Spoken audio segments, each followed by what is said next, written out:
Ladies and gentlemen, welcome back to another iteration of Making the Sausage, but more importantly, another iteration of the Making the Sausage podcast. I haven't come up with a better name. We're just going to move along with that, but hey, we're all here. We are almost on time. I had a little bit of technical difficulties, but we straightened them out. It's all good. And this time, I got notes with me, dude. I ain't just like gonna be winging it the whole way, dude. We're past the winging phase. How's everyone going, dude? We've got Dream Alvin in chat. We've got Aliette in chat. We've got Ralphs in chat.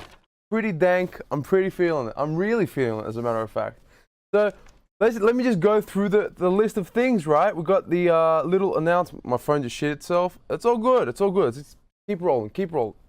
Okay, so we got a special guest today. I actually managed to get an actual person in the freaking podcast.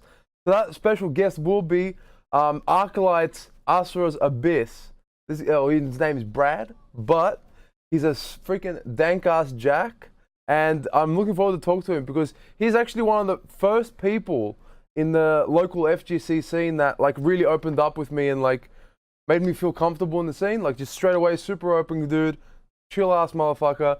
And there's a couple, I won't say too much, but yeah, there's a couple of cool things that, you know, he told me that I want to talk about later. But right now, he's going to be at the end, not the end, but almost at the end, like the prime time of the podcast. But before that, we always got to do our formalities, right? I'm going to talk about how my week was, Tekken-wise, of course, nothing straying off the main topic. After playing Tekken for a while, I think now I'm starting to understand. I think I had to reach a certain level of proficiency and experience just long enough, and then actually dipping in offline for all of a sudden to start understanding what that phrase means, because I hear that a lot. I hear that a lot by people that are high level, especially people who are competitive. The first time I saw that, it felt like a very snobbish thing, but not in a mean way. It's like, you know, I go out, I play competitive, hence I put more effort equals what I do is better quality. There's nothing really mean about that. I get it. But, you know, like, for example, saying things like, just from my background, for example, saying real music is performed on stage, not in your bedroom. Like, you're only a good musician if you can pull off that solo in front of 1,000 people and not like in front of your webcam on YouTube, you know? It's two different types of fields. Like, there's the amount of stress and actual dexterity required to pull off the same exact thing is two different categories. And in my mind, I felt like that was what the complaint was. It's a twist of elitism with a bit of reality as well. But we're going to talk. Stream's dead. Nani? Let's move along. I think what I was saying, 3-second delay now instead of 20 seconds. Okay. I think we're catching up. So what I was saying is that I understand where people are coming from a musical perspective, where people are saying, you know, you may play the same thing I do on stage, but if you don't do it on stage, it's not you're not really doing music. It's all about doing it, interacting with people, playing in person, and actually that's the whole sole purpose of, not the sole purpose, but the core purpose of music. And I think that's the same thing with it's all good now. There you go. AsurasAbyss is in chat. That's very good to know, dude. Don't worry, dude. He's gonna come later. Let's hope. We talked about it earlier. We wanted to get that Discord call in. We are gonna get the Discord call in, but he has got no camera. We're gonna try and run a Discord video call with a phone. If it's too potato cam, we'll go to the audio because he's got a badass pro mic. So we might do that depending on our situation. We'll see. But yeah, what I was saying is that maybe that's the same concept for Tekken, right? You know, which is real Tekken and which isn't. But also more importantly than that, it's about the mechanics of the game, the way the game is played. This is what people were telling me competitive players on Twitch. There'll be guys like Frank Sor from Italy saying that, oh, dude, online Tekken is not real Tekken. He was like hardline about that. And he says that the way that you play Tekken online does not reflect in offline. And if you do too much online, it makes your offline worse. He was like telling me all these things, but I really thought they were just basically ideas that, yeah, of course, upper end people are going to be complaining about that. And, you know, it's basically more of an elitist kind of thing, but not in a mean way. But I find that there's actually a lot of solid evidence about what he's saying that I just found out a lot later, and I'll be discussing that with, you know, when it's the right time. So let's just move along. important announcements. We have to go to Expand Gong, right? Expand Gong is coming around the corner. I think, let me check my calendar. I think it's not the next weekend, but the weekend after that. Keep an eye out. Anyone in Australia is watching. AsurasAbyss is going to be there. I'm going to be there. Alike's going to be there. Nikita's going to be there. Yusuf's going to be there. A lot of people are going to be there from the Tekken community. Hopefully Box will go there. He has to take care of his dog. I don't know. He can bring his dog. This is an open declaration to Box. Hey, I used to be a professional dog walker. And take care of your dog. I'll pick its shit up while you're doing pulls. It's easy. It's easy, dude. It'll be the Expand dog. It'll be the goddamn mascot of the event, dude. I'm just saying. I've got the opposite issue. My brain is offline tuned, so I can't really play online. Okay. We'll talk about that at some point. That makes sense. So apparently I dropped 1 frame 2 minutes ago. God damn it. Okay. But I didn't drop any general frames. We're doing good. So, yeah, let's go to Expand Gong's page, just so you guys know, for those who are uninitiated. So let me just go to the browser screen. There we go, dude. Boom. Professional, dude. There you go. Expand Gong. Best Gong. Expanded. So far, let me just refresh to make sure we've got current numbers. I think it says 172 people are turning up to this. Tekken has got a low attendance, but I think it's gonna all be signed up in 5 days from now, like the last day of. I think the enrollment, the registrations close on the 30th or the 31st. Here it says on the 30th of March, right? So that's like 7 days from now, 6 days from now. And I think the Tekken people right now are 10. But I know there's people, like, I'm not even on the damn list. I think I'm going to do it like Monday or something. I'm going to, tomorrow I'll probably just I'll register. So, yeah, there's got 10 people. But yeah, I'm telling you, it's going to pop up right at the end. We've got other people as well. We've got, yep, Yusuf's there, Epitaph. I think Epitaph was the guy that is running the event. I should let you know now, I can't do camera if we don't want potato mic. Oh boy. So do you have any earbuds with hands-free? Usually hands-frees are better than the phone themselves. We'll find out. Look, if you don't, we'll just go straight to the pro mic, because that's always good. Dion's gonna be there, so basically you're fighting for second place. AsurasAbyss is there, Romper Stomper, Arclight's Leagueasm as well. He's a freaking legend. If you guys watched the PZE tournament that I uploaded on YouTube yesterday, there's a little nice Craig Marduk versus Lee deathmatch between AsurasAbyss and Leagueasm. Pretty damn good. But this, I'm not even gonna say anything. Just go watch that. So yeah, that is Expand Gong. That's gonna happen around the corner. So look forward to that, and hopefully I can do I'm thinking about doing a road trip stream. So I'll probably do the same suction cup on the dash and just put the phone and just head off. That'll be interesting as well. So what's next? We got another important announcement. We are 8 subscribers away from getting Resident Ligma as an emote. I'm telling you that is a very, very high quality emote that needs to be available for the whole Twitch community, not just locked within this paradigm, right? Let's find, where is that Expand Dong, dude? Not Expand Dong, Resident Ligma, dude. There you go, dude. There you go. 420 blood protein, deep MTS lore. You gotta go back to find it, but it's worth it, every second of it. So yeah, dude. Let's move along to how was my week.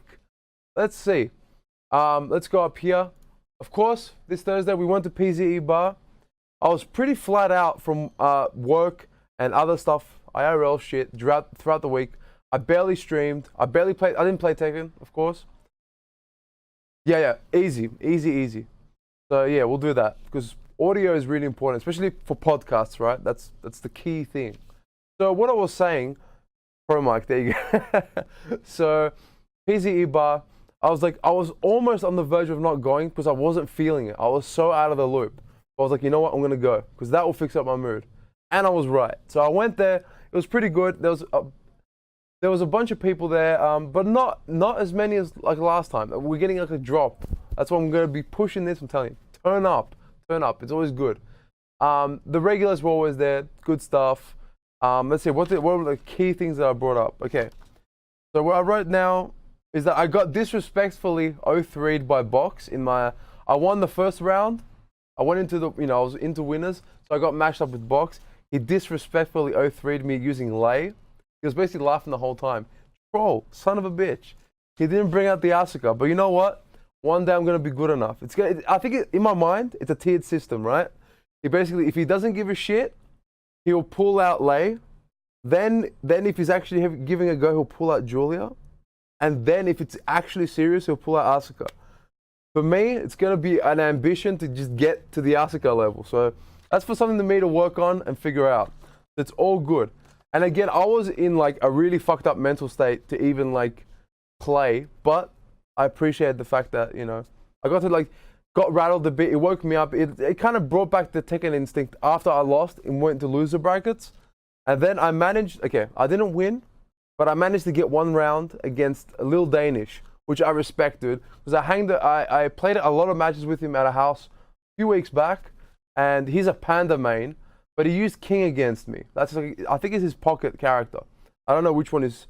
I know Panda is his main, but he played King against me. I got one round at it. I was like, yeah. So I wasn't 0-3'd, I was 1-3'd. So I walked out with my head high in that sense. So that was pretty good. Of course, Dion won, but I really him before furries. No.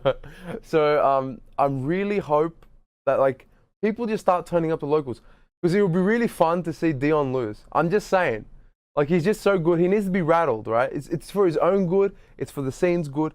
Everyone wins if Dion loses. I'm just saying, somebody needs to know, because apparently he knows the future. And, there has to be someone that's beyond that. We need a Galaxy Brain to turn up. I know that there's this guy called This Guy that played against Dion during like June or July at PZE, and he hasn't been there since. But he's always in my goddamn chat, and I'm telling him to go. And his bullshit excuse is that he's got class. Just say, when there's holidays, Easter's around the corner. He better turn up, dude. He better turn up. Because I think he's got what it takes to cause some stress. But I think that he hasn't been working on his offline long enough. But yeah, there goes that. So let's move along to the next thing. Next day, right? So we did PZE, all good. I streamed it. It's on YouTube. Can't miss it. The next day, of course, we go to BKB, right? It's a requirement. It's mandatory. I got there late, but I got there nonetheless. Battle Cat Bunker, Maryland's just south of Parramatta, just like a couple minutes next to a train station. If you can't drive, train station, and if you can drive, free parking in the back after 6. No brainer. Good shit. 250 an hour. Doesn't cost you nothing, dude. It's easy money. So, after that, we went there. I played a bit. So, key points that I wrote down. So, there was a crazy Alchemist stream that day. It was fucking nuts. But it was nuts like after 2 a.m. or something. We went beyond. We were beyond Thunderdome. We stayed way later, and everyone just fucking lost it. It was the most like fucked in the head like stream ever. It got really bad, especially the last hour of the stream. Like I think they streamed for like 9.5 hours. So just towards the end, it just starts to spiral off. The stream, I'm assuming this VOD is limited, right? It's gonna disappear after a few days. Whoever hasn't seen it should go see it. I'm just saying that. This is like whoever's watching this live exclusive, and after that in 2 weeks it's gone. I can't even put it in the show notes. Like if someone's gonna watch this podcast a year from now, it's gone. So I'm not gonna obviously watch 9.5 hours. I'm just gonna put like 1 or 2 rounds. I'm gonna put 2 rounds of like, this is like the last 10 minutes of the stream, right? This is Gormless. It's Dion's there, AsurasAbyss is there. I think on the main mic, it's Rec. We've got Alchemist playing against Stefan, who runs BKB, and my brother's next to me. It is complete degeneracy. But this is how fucking stupid things went, right? Go crazy, go stupid.exe. I'm just going to put 2 rounds, and we're going to move on to the next bit, right? I think you guys can hear it. Really damn quiet. I'm going to crank up the audio just a bit. Bring it up. Tekken 8 after it comes out of the lava, man. Tekken 8 leaked in. It's pretty good, man. It's pretty good, man. It's actually pretty good as soon as we spin to him, so you won. That's it. There you go. That's it. Come on, let's do it. Come on, Bring it Pikachu. back. Come Bring it on, back. there you go, Johnny. Bring it Drop back. the fucking Come on. fucking Come on, Do this. Pikachu. Bring it There you back. go, Bring it son. back. Oh. Bring it back. Bring it Come back. on, Puppy Bring it back. Hutchins. That's it. Go Bring to it back. Mr. Daddy. Bring it Yeah, back. guaranteed. Bring it back. to Come get on. up. Let's do this. Come on, get that That's ball. it. Come Come on. on. Pikachu. Make Do it this. crash. Come on. Make Let's it do it. guaranteed. What? Come on. Let's do it. Bring it back. Bring it back. That's it. Come on. Let's do it. That's it. Come on. One more hit. That's it. Come on. One more hit. One more. I'm sorry. Hell yeah! Hell yeah! Come on, Come man, you're on. not dead. That- Stand the fuck that- up. Move it. that- What's Two the rounds. problem? One to go. Dude, that was hype as fuck, man. We'll keep it at that, dude. It was pretty fucking. It was ridiculous. We're supposed to be background mics. Like, no, the microphone's only for Rek, as you heard. He was the only guy that had his voice proper. Let me just fix the volume again, just in case any accidents happen.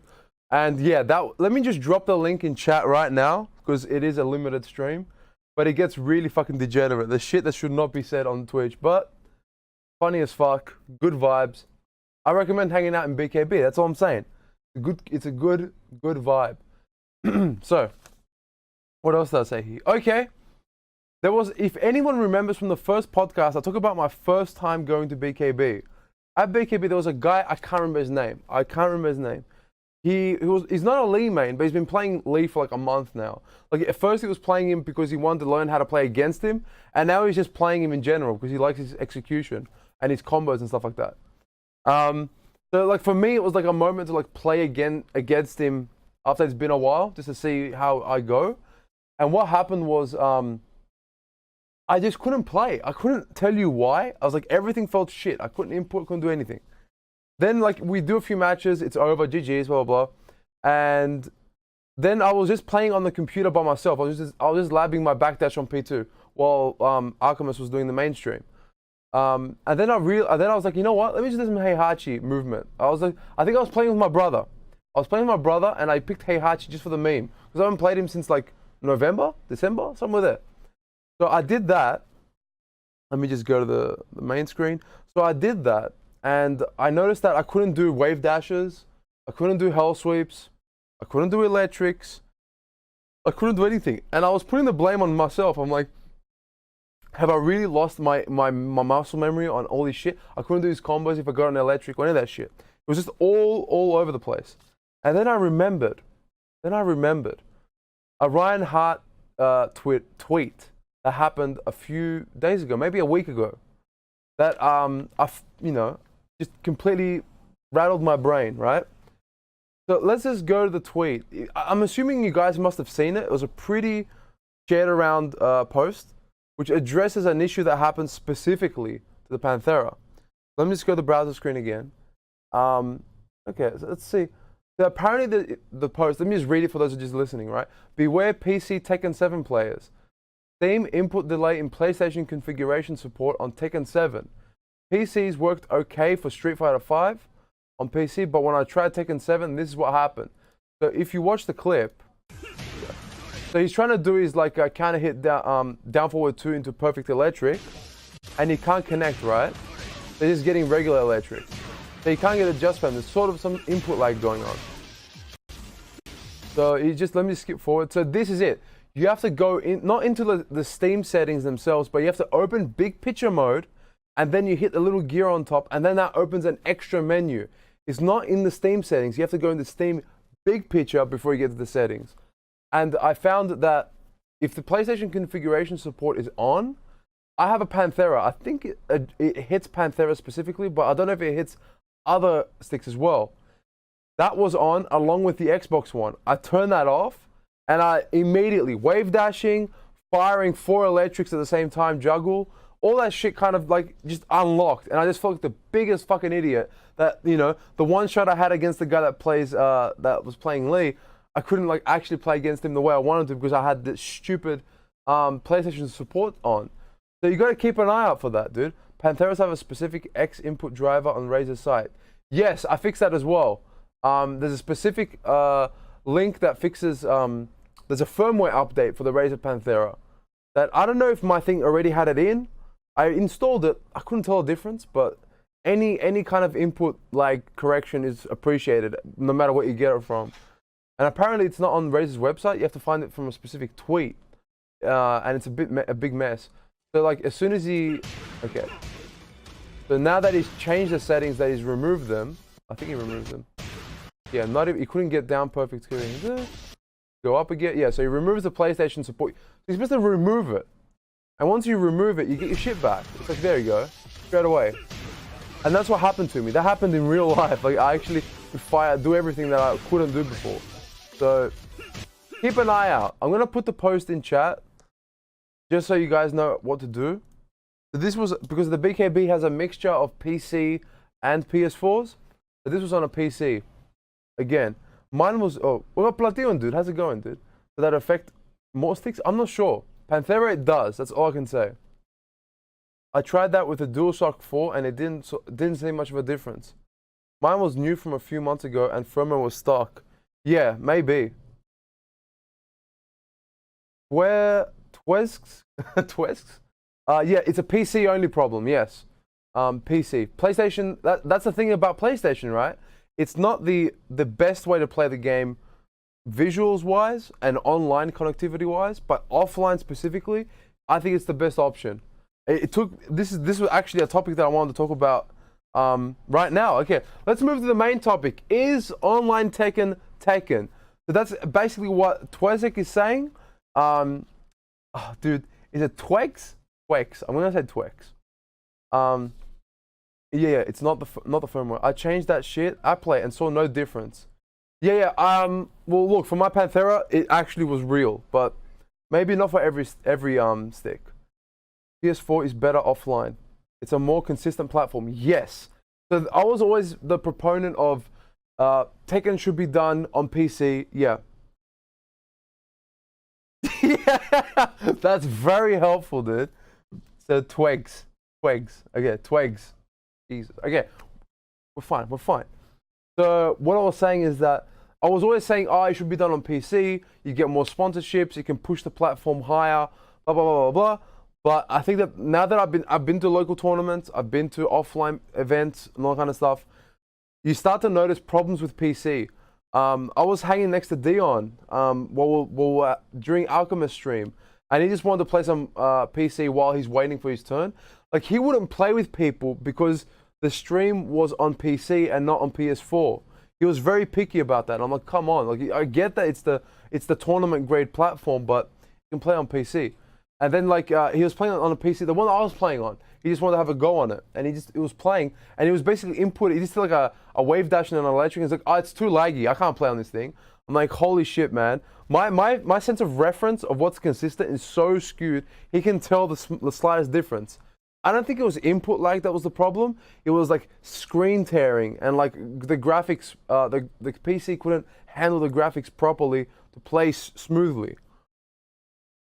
So yeah, the PS4 is a bit laggy, but there's too many variables on PC. Yeah, I agree. So that was the problem, is that I realized that, okay, if you want to set up a tournament and you're a TO in a small local tournament, let's say even YSB, which is, I think, I wouldn't say a small tournament, I'll say a small tournament would be PZE, but like it's something in the medium tier, because it's once a month, there's a lot of preparation, they book like a whole area of a building for the event, and you're just a TO trying to set things up and you want to be quick and efficient. The smartest thing to do is to have monitors and a stack of PlayStations. Easy, they're thin, you can stack them together, portable. All you do is plug it in, plug the controller, and it's a machine that just does the game properly. And it just removes all this trouble, because imagine if you had you got one PC with a problem and then you have to troubleshoot. You have to be a PC expert that knows where the fault line is in the in the whole PC. Someone can just alt tab around and fuck things up. You don't know what's going to happen. There are downsides to PlayStation 4, right? The obvious biggest one, in my opinion, is having to like desync every controller every time, and people not doing that after their matches, just plugging and leaving, and then the controllers stack up, and then you got problems. And the slowiness of the console as well. Like, when you boot a game on PC, it's so much faster. You can do that if you. I modded my PS4, right? I removed this hard drive and I put an SSD in there, and that, like, you know, it's not PS4 Pro, but it's PS4 Semi-Pro right now. It's just a bit. It just loads things faster. You can navigate through menus quickly. Sort of tournaments on PC were just wonky input-wise. Yeah. Not what happened to Chanel on Singapore. The game didn't have Eliza on the roster. Yes. Well, you have to, like, yeah. That's the thing. So in Southeast Asia, some events don't have DLC characters. I don't know why. Yeah, PS4 Semi-Pro. That's what I got, dude. Particular models they brought in for said tournament. Right. Fuck.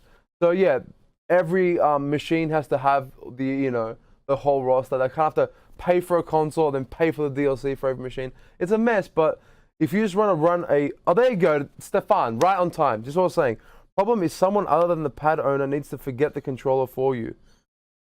Right. Problem is someone other than the pad owner needs to forget. Yeah, exactly. So if sometimes, like, for example, YSB, this happened. This was pools, right? Brackets, the early brackets.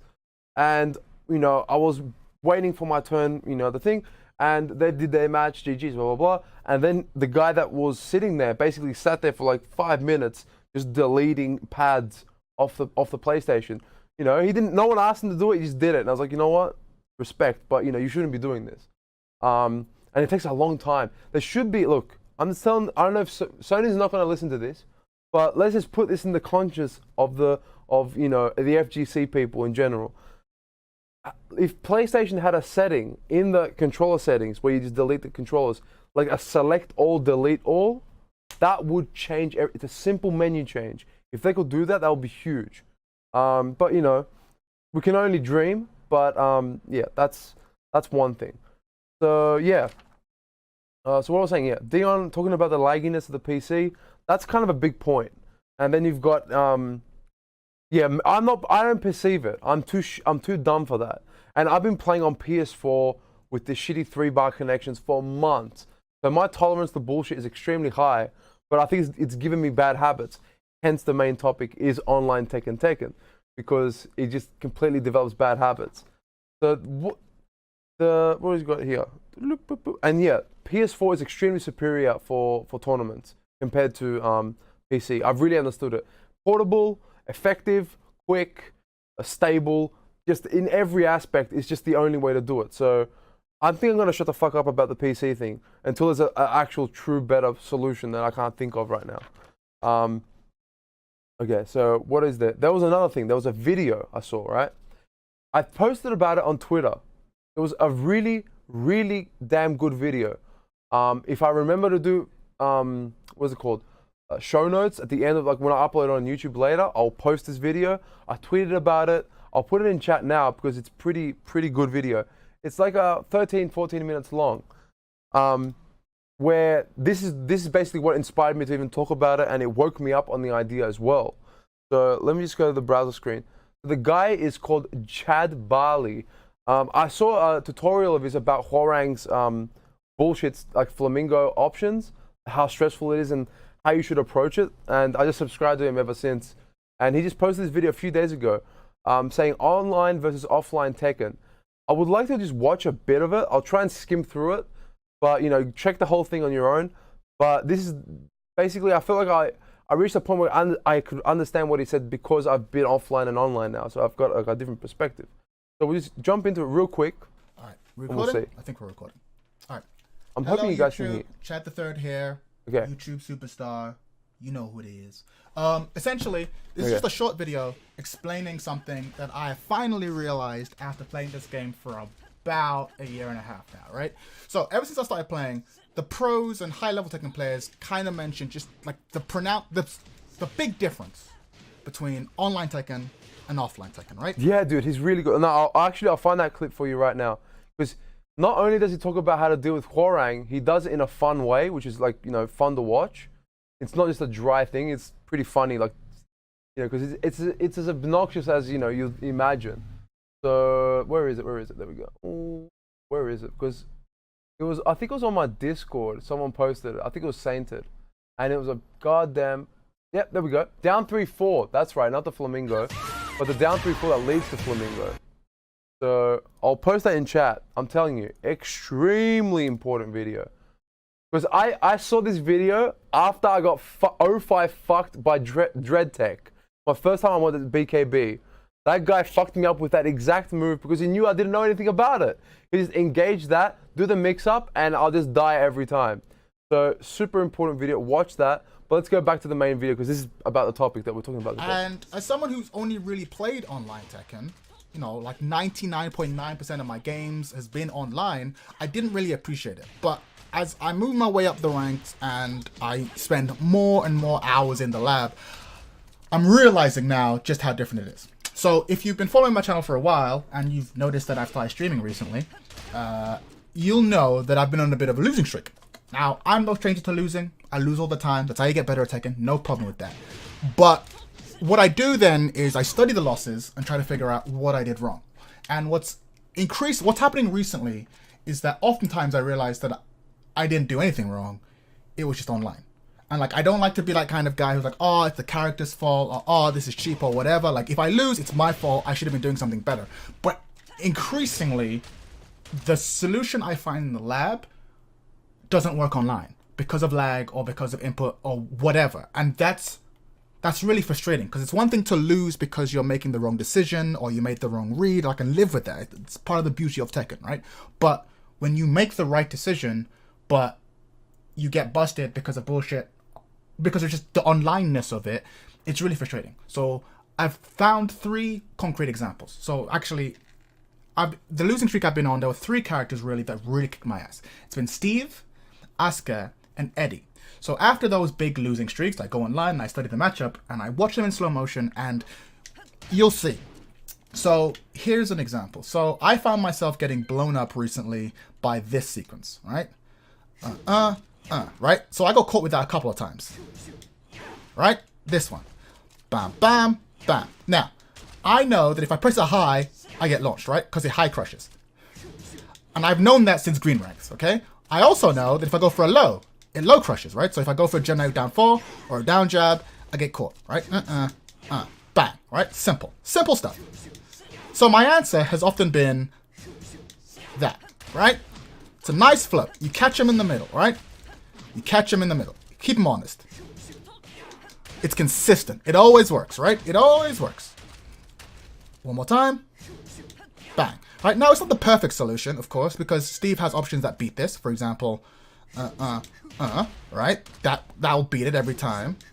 But at the same time, if I see that happening all the time, I can make him pay, right? But my go-to, nice drop, but my go-to is typically, oh, I can just down forward. But my go-to is typically like a down forward 1. Like the things I'll eat for a down forward 1 are typically not too pronounced. Right? Not too pronounced, typically. Okay? And if I'm proven wrong, then I will adapt. But typically a down forward 1 after that sequence has saved me. But here's the thing. Now we're going to go to yellow bar, right? So you put it to yellow bar. I'm going to do the same sequence from before, right? So same sequence from before. Bang, bang, bang. Okay? Now I'm going to do a down forward 1. All right? Hold on. Let me put, just to make sure that you know I'm not fucking this up, let's say display command history. So you know I'm not lying, right? So, right, down forward 1. Right, so the same option that I found to be highly effective against this sequence, online, isn't working. It's getting me blown up, right? Consistently blown up. It works offline. And it's not, again, this isn't like some highly advanced strat. It's just pressing down forward 1 after a very specific sequence. And it's getting me blown up. Like, not just a little bit, not just, oh, you know, a little bit off of a combo, a little bit of damage here. Like, it's a launch. It goes from being my launch to his launch, right? Super frustrating. And like all those other options I mentioned, right? So going from a high, that definitely doesn't work, right? And going for a low, definitely doesn't work. So it's like, whoa, it's super changes, right? So I guess now all I have to do is just like block, right? But it changes the situation dramatically. Like dramatically. And it's not just that, right? So that's one example. And I found myself getting hit by that over and over and over again in a match. Again, check, I'll put the link to it in the description, but I found myself getting blown up for it over and over again. And even at the match, I was saying to myself, like, what? Down forward 1 to catch that? I'm pretty sure, you know, I got caught with that back in season 1 in like yellow ranks. And I went again into the lab and I discovered down forward 1 stops it. And now it wasn't working. So I was like, maybe it was season 2 change. No, actually, it's just online shit. But it's not just Steve.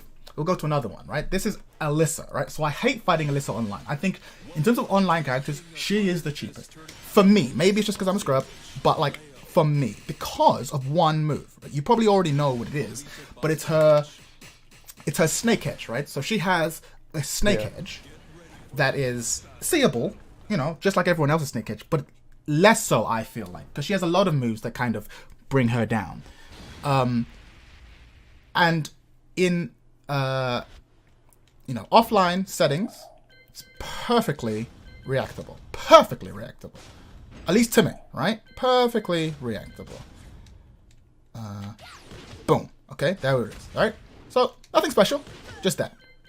And I feel fairly confident that, you know, this is live, so it'd be awkward if I fall for it. Okay, low parry. Okay, alright, you can block it, right? You can see it. Right, but when I put it into yellow bar, that same move, right? Okay, blocked it that time. Again, I'm not doing it to show, like to, right? So I caught it that time. Okay, cool. Okay, caught it that time. Again, I'm not doing it to, like, I'm backdashing and then trying to catch it. Just genuinely, I'm not. Okay, so I'm backdashing. Okay, caught it that time. So I'm backdashing. Seriously, like, all of a sudden it becomes 50-50. Like, I catch it some of the time, miss it a lot of the time. And again, I swear to God, I'm not just doing it to, like, prove a point. I'm genuinely getting caught with it, despite seeing it. Like, this honestly becomes borderline unseeable, I feel like. And, like, Law has, like, you know, his dragon tail. Oh, got it that time. Okay, got it that time. Okay, so we're getting there. Alright. Okay. Okay. Oh, hold on. Okay, alright. But you see my point, right? So, I'm not saying it's completely unseeable, but, like... Okay, I think I'll leave it at that. That's just halfway through the video. I didn't want to skip around because actually I feel like everything that he said was important. But you guys get what I'm talking about. That freaked me out when I first saw that. The thing, I don't think you should ever play on 3 bars. I know, I agree. But when you live in Australia, you can't be too picky because you're begging for a match. It's really hard. The minimum should be 4. Exactly. You don't always have a choice. Beggars can't be choosers. So I find that, like, I'm very stuck in, you know, it's like, fuck man, I'm not getting any matches. It's a weird time of the day. I'm going to put 3 bars. And then, you know, or sometimes I'll put like, and then like, oh, your ranks from like +/-2, it turns to, ah, shit, I'm going to put any. And then, you know, you're basically looking for idiots at that point. Yeah, in Australia, it's a bit rough. 5 bar is the same, just on a less extreme effect. Yes, I think so as well. Like, I get a lot of matches with people in Sydney, Brisbane, you know, especially like viewers that hang out and like we do friendlies. You know, it gives you a 5 bar connection, but you still get weird stuff. You will get a 5 bar connection online. Like, you know, you get the matching, you get the 5 bar as the preview, you get in and it's like 3 bars. Or sometimes you get like a 4 bar connection and then by the time that it says fight, it goes to 1. It just crashes. It's like, how can you control that? Even when you put, if you put restrictions on your searches, it makes you harder to find the match. And it doesn't guarantee that that match is going to be of any good quality anyways. It's really annoying. So I am biased, but offline is just a different world. I agree. That's why I'm talking about this, because it's such a huge thing. So it still affects 5 bar. It still affects the Tekken. Yes, 2 bars is not the point. A lot of the shit you have to duck or step can be unavoidable at 4 bars. And that's the thing. The guy was literally saying, I don't want to go to his punchline on the video. Guys should watch it. Let me go drop the link one more time. Shout outs to Chad Barley. Good ass videos. Good ass Tekken. So yeah, his whole point was saying that now that I play Tekken online, because that's his main thing. He's a streamer. He plays at home. That's his main shtick. But he feels like, okay, in that sequence, for example, that Steve string and the Alyssa stuff, once you learn that sequence, you learn its true interruption. You learn how to punish it. But because of the environment that you're playing non-stop, it doesn't apply. So what do? Just block the whole sequence and say, that's it? And then develop that muscle memory? or you're gonna be reactively trying to punish it every time. But then, okay, this time the lag's gonna the latency is not gonna be a problem, so you get your punishment. Or if it doesn't, oh well, you just fucking lost the round again. So it morphs you into a weird player where you're just in between two worlds. Asuka becomes so, yeah, exactly. So even if the ping is slow, just stuttering like mad. Yeah. So it really messes with your perception. And that video, when did it come out? On the 19th. I think it was the day after the podcast. Last week's podcast. Yeah. Oh no, on Tuesday. And as soon as I saw that, I've just been thinking about it all week, man. It's been bothering me because I've actually experienced it now. I know I have an understanding on what he's talking about. And it blows me up. It's like, fuck, what do I do about it? It's just ridiculous. So, yeah, and also keep in mind, like I wrote a note here, right? Because there is the debate about online and offline, but the simplified version, the simplified answer that I can give at least, is that the short version is that Tekken is whatever you have access to, right? But with the ambition to take it offline. Like if you live in a place where there's no locals, there's no offline scene, you're allowed to play only online. I'm not going to use that against you. But if you live with someone with a vibrant community, there's always a weekly and a monthly and a place to go to, you're wasting yourself. You're actually hurting yourself by not going. The community is not hurting as much because they don't know you exist, but you are hurting yourself because you're staying in your bedroom. It's just a fucking, take it to the next level because you have the means. Not everyone does. I know there's people that have no local scene and they have to drive hours and hours to get anywhere near a local, and they would kill for the opportunity to be able to play offline with other people. And you may be living somewhere where there is that and you just don't go. It's just, unless you got work, study, something serious to interrupt you, understandable. But if you're just wasting like a Friday night or a Thursday night or a Wednesday night or whatever night by not going, you're actually hurting yourself more than anyone. Stop trashing me. Didn't you say you went to a local? You're in Texas. There's heaps of shit there. Don't worry. Cat is most cancer. Her down forward one on block is like a free follow-up reward. Yeah, exactly. I play a bunch of lings online. Yeah, of course. Support your locals. Yes. And once I faced a 5-bar ling that did the same shit, oh yeah. You haven't gone yet. You gotta tell me. You gotta do it. You're adaptable. Oh, so you got a little brook? So yeah, whenever you do that, jump on stream because you are a sub, so you can jump in for a call and tell me what you think about your local. So, okay, so I wrote a little. Yeah, you got a brook. Nice. So, what are you adapting it to? What's your controller that needs a brook? So yeah, I made a little final statement about this idea, right? I'm just gonna read it and then we'll elaborate. So the idea is that all fighting games are to be taken offline to be truly actualized. That's basically the premise around music as well, right? As a performer, as a musician, I've talked with so many people in my life, about this, and they say that, it doesn't matter how good you are in your bedroom playing guitar or whatever fucking instrument you want. It's about how can you respond in front of a stage with tons of lights, so many lights that you can't see in front of you, and there's 10,000 people watching. When you can play music at that level, that's how good you really are, but also that's how you can convey your message better. It's a true way of conveying what you're trying to say through music, is making one-to-one personal connection, playing live to them, That's that's your end goal, right? That's the highest form. It doesn't mean that anything else below that doesn't matter. It's just that every step before that is still with the prospect of going forward. So the same thing with martial arts, right? With fighting games is that the art form is when it's in person with real people. That's the real next level. And you're not gonna, the vibe is different. Like I can't beat anyone, but every time I play, I feel happy. I feel like I've learned something. We banter, and I feel like how many times have I've streamed over 100 fucking times, right? 130 times, who knows? And how I just get caught in a losing streak online and just fucking feel shit. You don't know what's going on. You don't know who to blame. It's just a big mess up, right? PS2 stick? Wait a sec. Woo! Okay. Mad Cat's GameCube third-party controller. Damn. Yeah, so, real people. Yes. So what I was saying is that it's all about that. you know, the playing with people, you get direct feedback. The guy next to you can tell you what you're doing wrong or what you're doing right. And you're playing the game correctly, like the way it should be done. Offline, there's no more debate about what's got latency and what isn't. You can't blame lag.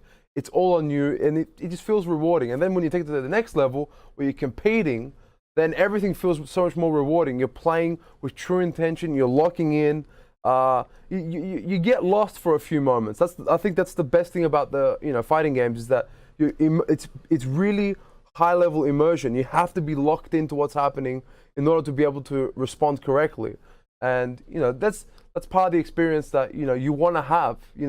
If you don't have that kind of level of clutch feeling and locking in, you're missing out on something that is crucial.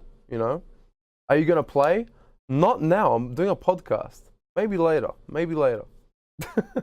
How you doing, dude? But yeah. So I wrote that. Yeah. It has to be taken offline to be truly actualized. It's a genre with So fighting games, it's a genre that its lifeline is connected to its in-person community interaction. So fighting games, it's not like like a MOBA or something. MOBAs, of course, they have offline aspects, but it's very difficult to organize. It's more done online. But fighting games have a direct line of we meet up and do fighting games. Because it stems from the arcade culture, which is where it was only facilitated. So we're kind of trying, remember the roots of how it was played, and that will make more sense as to why it's better that way, because that's how it was meant to be played. So, So an example I have written down here, it's like a guy who's shadowboxing in his room his whole life, right? He will never raise his own ceiling of potential, and the art style in general will never evolve because it's isolated. If you just stay in your bubble, you can't expand or get your limits pushed and tested to see what works and what doesn't. So you got to take it outside. So by taking it to offline casuals and competitive, it's like sparring and then fighting. That's like you can be doing heavy bag routines your whole life, but you've never had a punch in the face. You can't actually fight. It's like it's at two different levels. Have you not seen Old Boy? Oh yeah, you mean the movie? It's not Korean. It's Korean? Is it Japanese? I can't remember. I know which one you're talking about. Yeah. I haven't actually seen it. I've seen bits of it. But yeah, I should watch it, because there was another guy in chat that brought it up too. Actually, it's a dude from Sydney as well. This guy's a beast. I don't know if I'm gonna say his name just in case Stefan has ever heard of him. Apparently, he was like a tag 1 kind of competitive guy. He's not Lucky Strikes, right?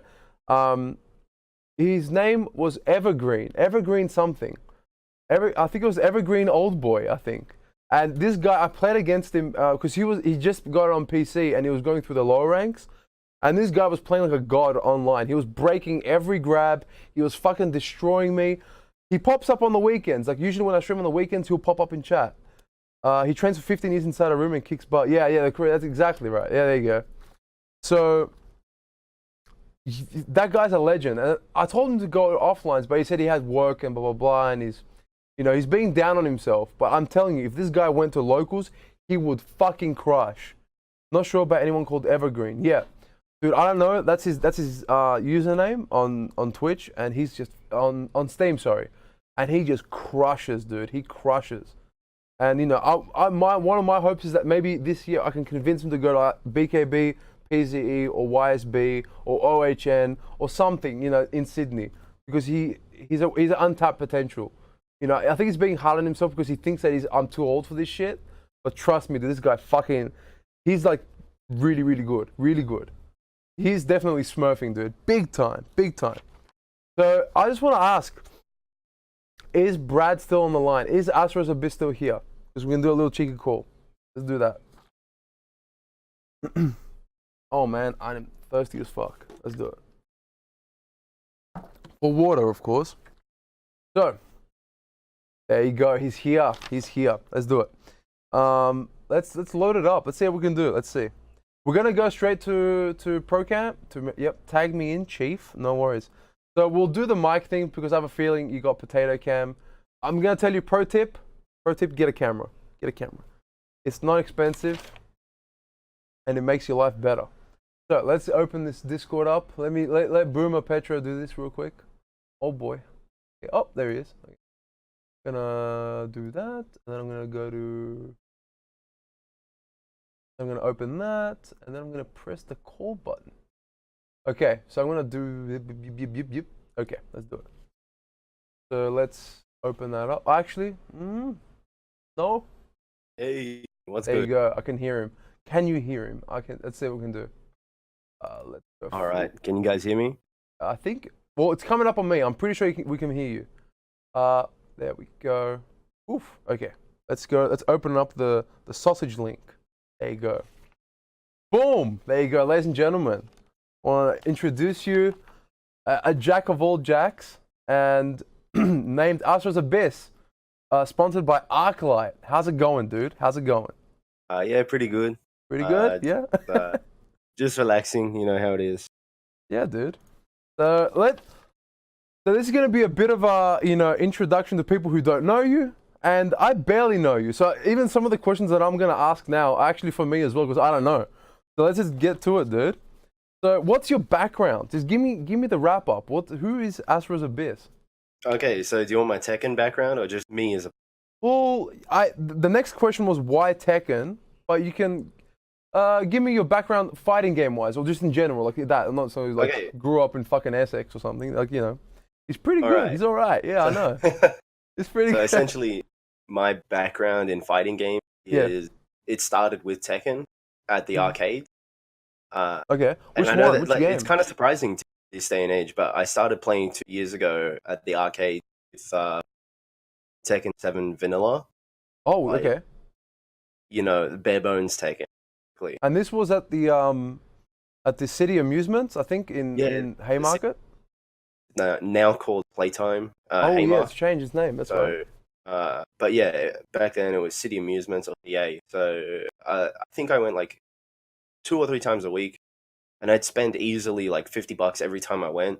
Cause go on Tuesdays and Thursdays, or I'd try anyway if I wasn't working, and they had like double bonuses. So like if I charge $50, I end up getting an extra 40. A lot easier for me to do that sort of bit cheaper. You know, if I had $100, I'd put on a Tuesday or a Thursday, and then I'd get 200. You cutting up? And then basically like Yeah. matched. So yeah, like I was getting my ass like I was playing Paul at the time actually Oh, because a friend of mine, he's now a good friend, but a guy named Rank kinda came up to me and was like, "Why are you playing Steve? You know, like he's an easier character to play."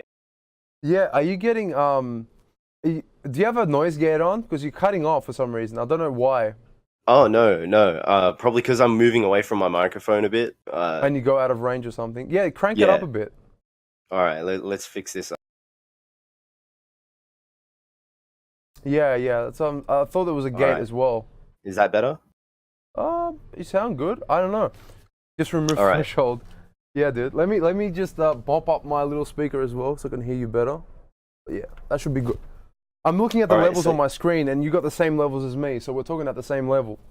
So Yeah, we're too good. easy. Easy. So essentially, like what I did was just I went there and I learned the basics of the game, and Mhm. then when I was at home, I was looking at Green Arcade like archives. Yeah, hell yeah, that goes to Tekken action, Yeah, dude. yeah, Hell yeah. bro. Like I was watching like just bare bones Tekken, so Yeah. that's what I was watching. Like it was just like whoever was streaming from Green Arcade at the time, so usually me. Yeah. And at the time, I had no idea who the big guns in Tekken were. Like, I didn't Yeah. really care.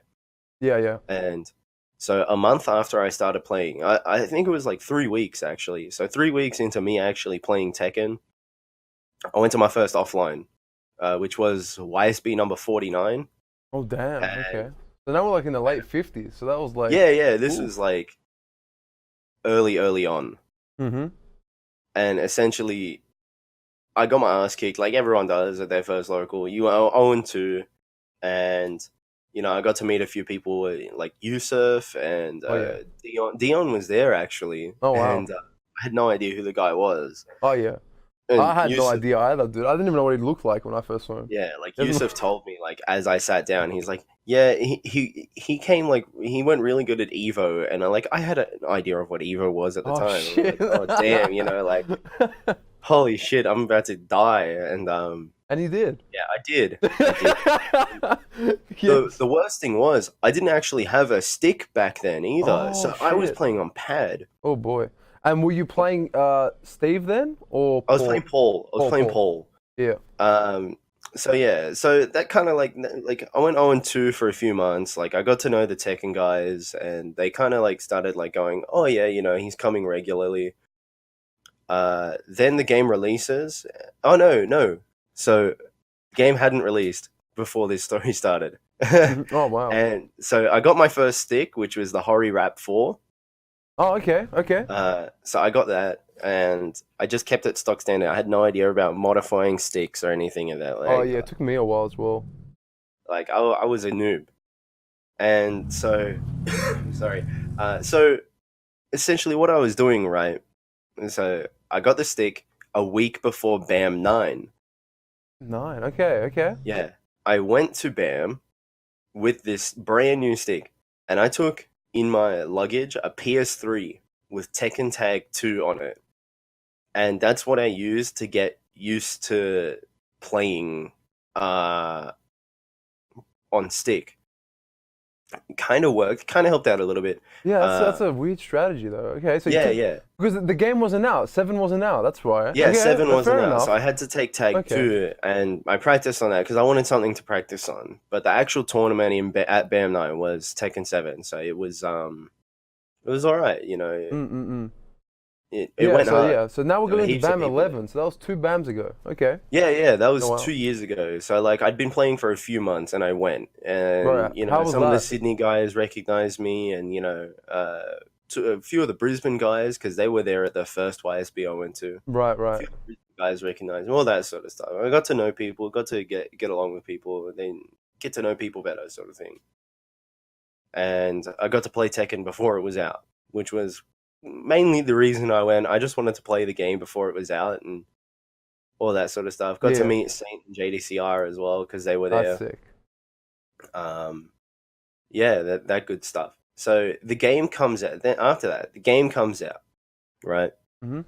Game comes out, and I'm still playing Paul, and I start feeling bored with playing him. Right.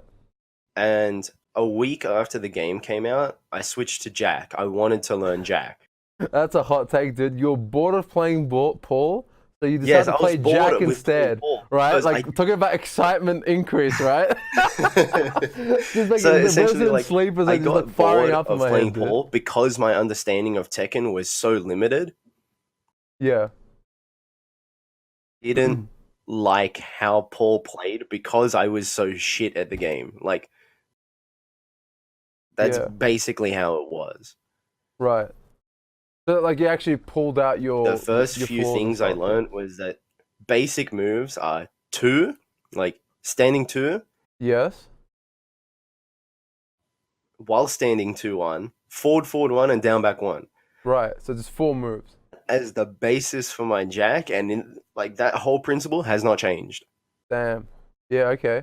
Because I remember when I first started playing, I was so hell bent on So, remembering like- 90 moves, and people said Oh. just keep it to like a handful, and just play with that for like a month or 2, and that will straighten up your choices. And I've had some successes and some no successes, but yeah, the more I've been playing, it's about like how can you reduce things to like a fine toolkit, just a couple responses for every situation, not too many, It's about applying them at the right time. Yeah. Like, so back then, my internet wasn't like complete dog shit. So I tried online, and I got to Grandmaster, I think, and I didn't touch the those game. are the teals. Yeah. Yeah, so I didn't touch the game after that. Right. I was lucky to get to Grandma. I didn't touch online after that because my internet is trashed here. Yeah. So You're in Australia. It's understandable. yeah, like a pretty standard Australian story. So I ended up just going offline more and more. I tried to get to know people more so I could go offline more. Yeah. And the whole of 2017 was just me going to YSB, me going to the arcade, me getting to know people, go to OHN. So OHN, so I'll get to OHN in a little bit, but Yeah, it's all good. leading up to OHN, one of the TOs, Mike, got sick at the event. Like he showed up and he got sick. Like he was like, he needed to go home. He shouldn't have even come out. Jesus. And Hey, Yusuf was committed TOs, dude. Pay respect Oh, yeah. to the committed TOs, man.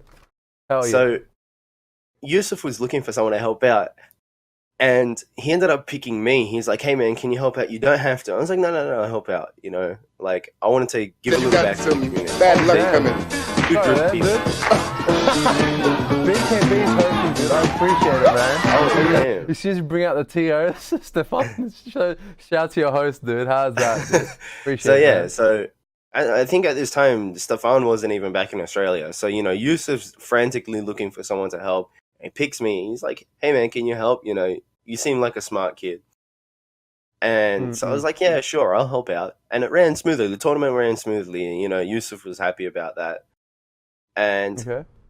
he asked me, like, I asked him after, like, "Yo, why did you pick me?" And he looks at me stone cold. I'm sorry for swearing like this, but he looks at me stone cold. Word for word, he said, "I picked you because you're not a dumb cunt." There you go, dude. Yusuf's stamp of approval, dude. That's all Yeah, you need to so- know. That's yeah, all he you like- need to know. He So just for those like, who he's don't just know, like, "You're not an 'cause I idiot," barely basically. don't know. What is OHN? So OHN is Oz Hadoop Nationals, which is Oz Hadoop's big event once a year. Mm-hmm. Now, last year it didn't happen due to complications with getting a venue, all that sort of stuff. Like it just wasn't gonna happen last year. Not Right, gonna go right. into any details, you know. Mm. But it just didn't happen last year, and That's why I But think the I year didn't know before- about it, because I was hearing Yeah. about it in conversations recently. I'm like, why didn't I hear it? Because I only got involved like midway last year, so it just didn't happen. So that's why I never heard of it. yeah, there Because I was knew no about advertising for IESF it or because it something, wasn't or- gonna happen. Like, yeah. But this year it will. As far as I know, it will. So yeah, I'm pretty this hyped year, about that. as far as I'm aware, it Mhm. is It's extremely the likely to equivalent happen, of you know? like Sydney's BAM, right? Yeah, it's Yeah. it's essentially Sydney's BAM. It's been That's it. running longer than BAM. Damn. Wow. So more than 11. That's crazy. Yeah, I know. I'm pretty sure the first year of OHN was like before Evo. Shit. What was before that? Like Battle by the Bay. 2099? I think it was 2000 or 2001. Wow. That is It was like bonkers, 2 or man. 3 years. It was like 2 or 3 years before Evo started. Like Dude, it was a big fuck. thing, right? That's like tag one shit, dude. Yeah, it was. Yeah, Stefan says it's uh, up to 16, I believe. Wow. Yeah, we're That's in huge. OHN 16, but don't forget, like we've missed a year. Yeah. It's not consecutive. Damn. Yeah. So yeah, there's a long history of Evo, not Evo, OHN, in Australia, in Sydney. Oh, dude, that's basically mad. I being- did not know that. This is like I'm It was learning. basically like Sydney and Melbourne, like talking on forums saying, "I'm better than you are." No, you're not. Prove it. That's what we want, And dude. so You just we want to did. set Like, it they straight, dude. organised Come an on. event, and history, you know, like Sydney versus Melbourne is like the biggest rivalry in Australian FGC. Oh yeah. It's like East Coast versus West Coast, except we're a lot closer in proximity. That's why I want to like build hype for Sydney, dude. We gotta outclass them, dude. Come on, dude. We gotta beat them on every front, dude. That's what I'm all hyped about right Into now. OHN, you know, I started helping out as a TO. I helped out at one YSB, and then Mhm. OHN's coming up, and Yusuf needs TOs. So Right. Okay. he asked me to help, and I did. Yeah. Dedicated some TOs can be, right? Here's how Yeah. dedicated some TOs will be. Yeah. I started that day. I had a protein drink and a banana bread, right? Because I was like, oh yeah, I'll get to eat throughout the day, I reckon. Yeah, Yeah. Okay. there's your first mistake, bro. Yeah. So anyway, you know, we start unpacking everything and we start helping out, and we're ready to roll. And we get brackets running. It's running smoothly, you know, a couple hiccups here and there, but nothing major, nothing that's stopping the tournament from running. You know, we're Mhm. keeping everything running smoothly. Boys, you know, they take a bit of a break. They need a small break. They sit down for a minute. I keep going because I want things to keep running. I didn't want any fuck ups to happen. I wanted everything to keep going. So it gets to, I think, 45 minutes before my pool starts. Because, I'm playing as well. And there's other TOs, so So we can you keep just went everything in for running. Tekken that one. You didn't do multi-game Gets to about, stuff. yeah, multitasking. It gets to about an hour,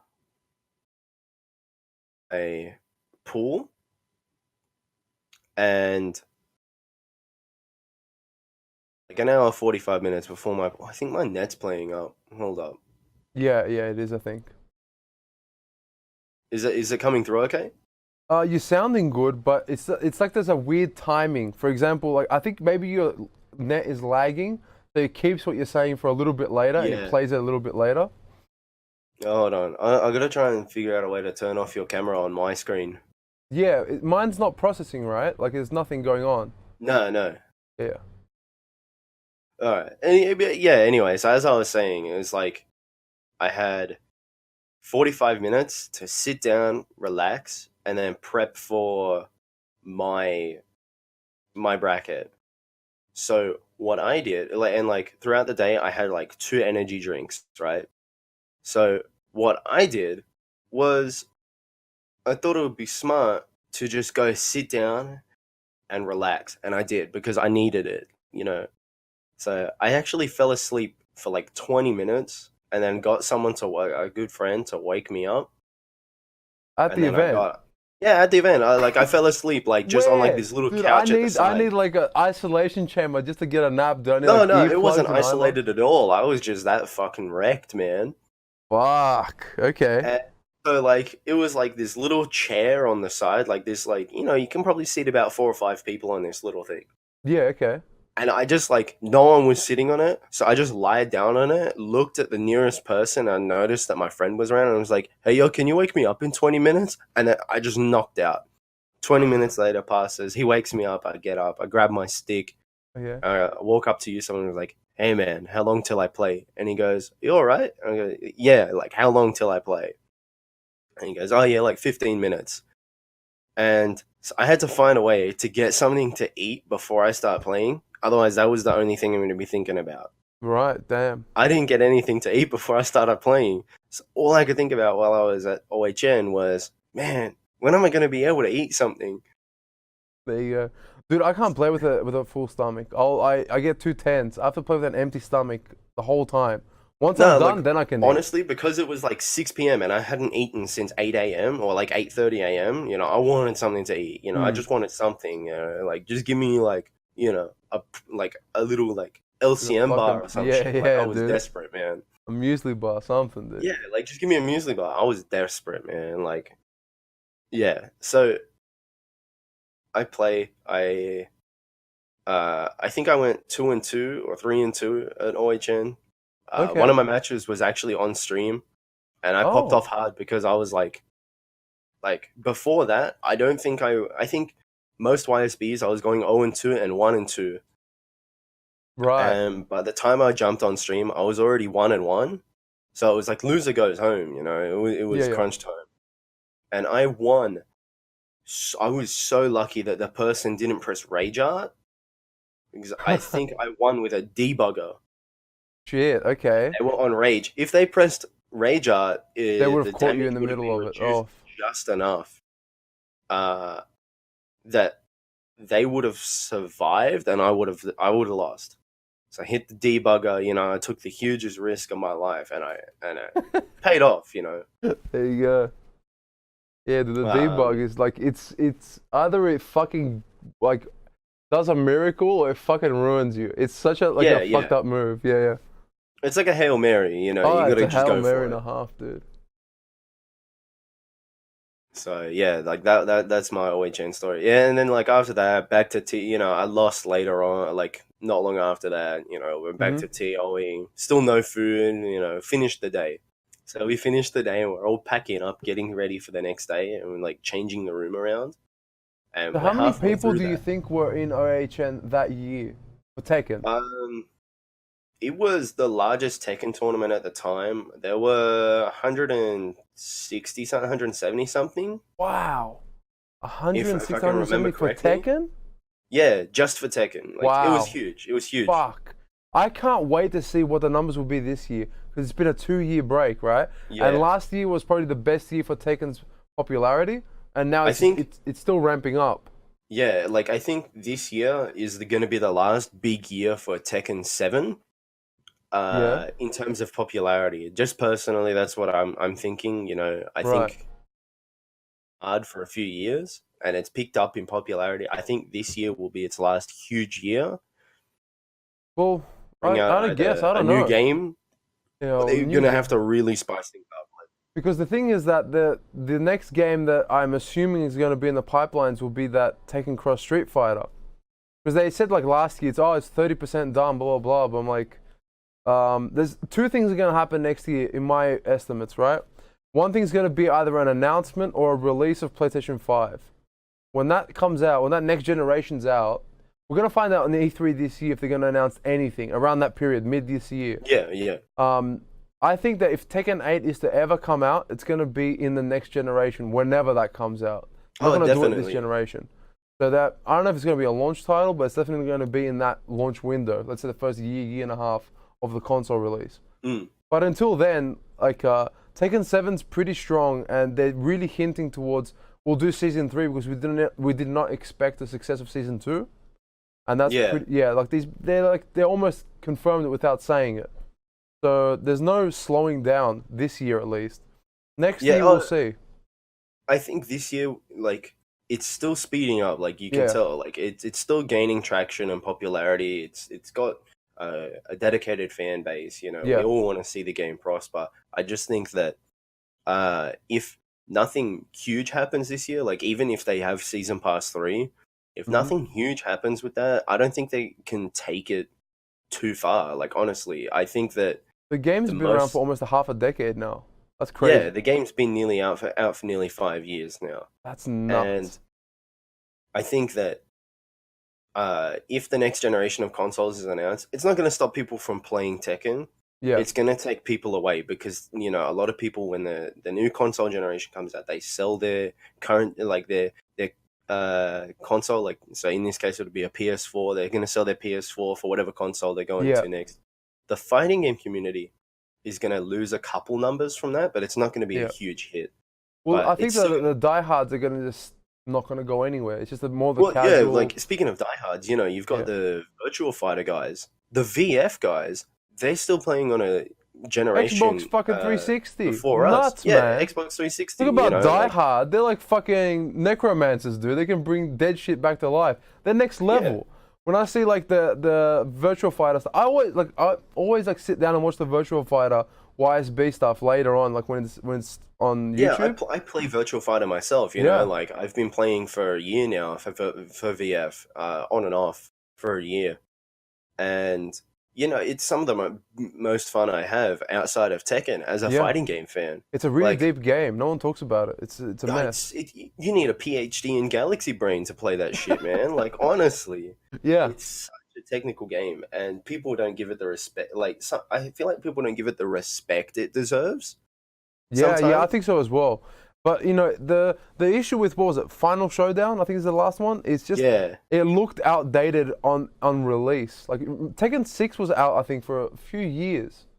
Was Tekken 6 out? I'm pretty sure it was. Tekken 6 was out for a couple 3 years. years. 2012 was when Tag was already Tag like too.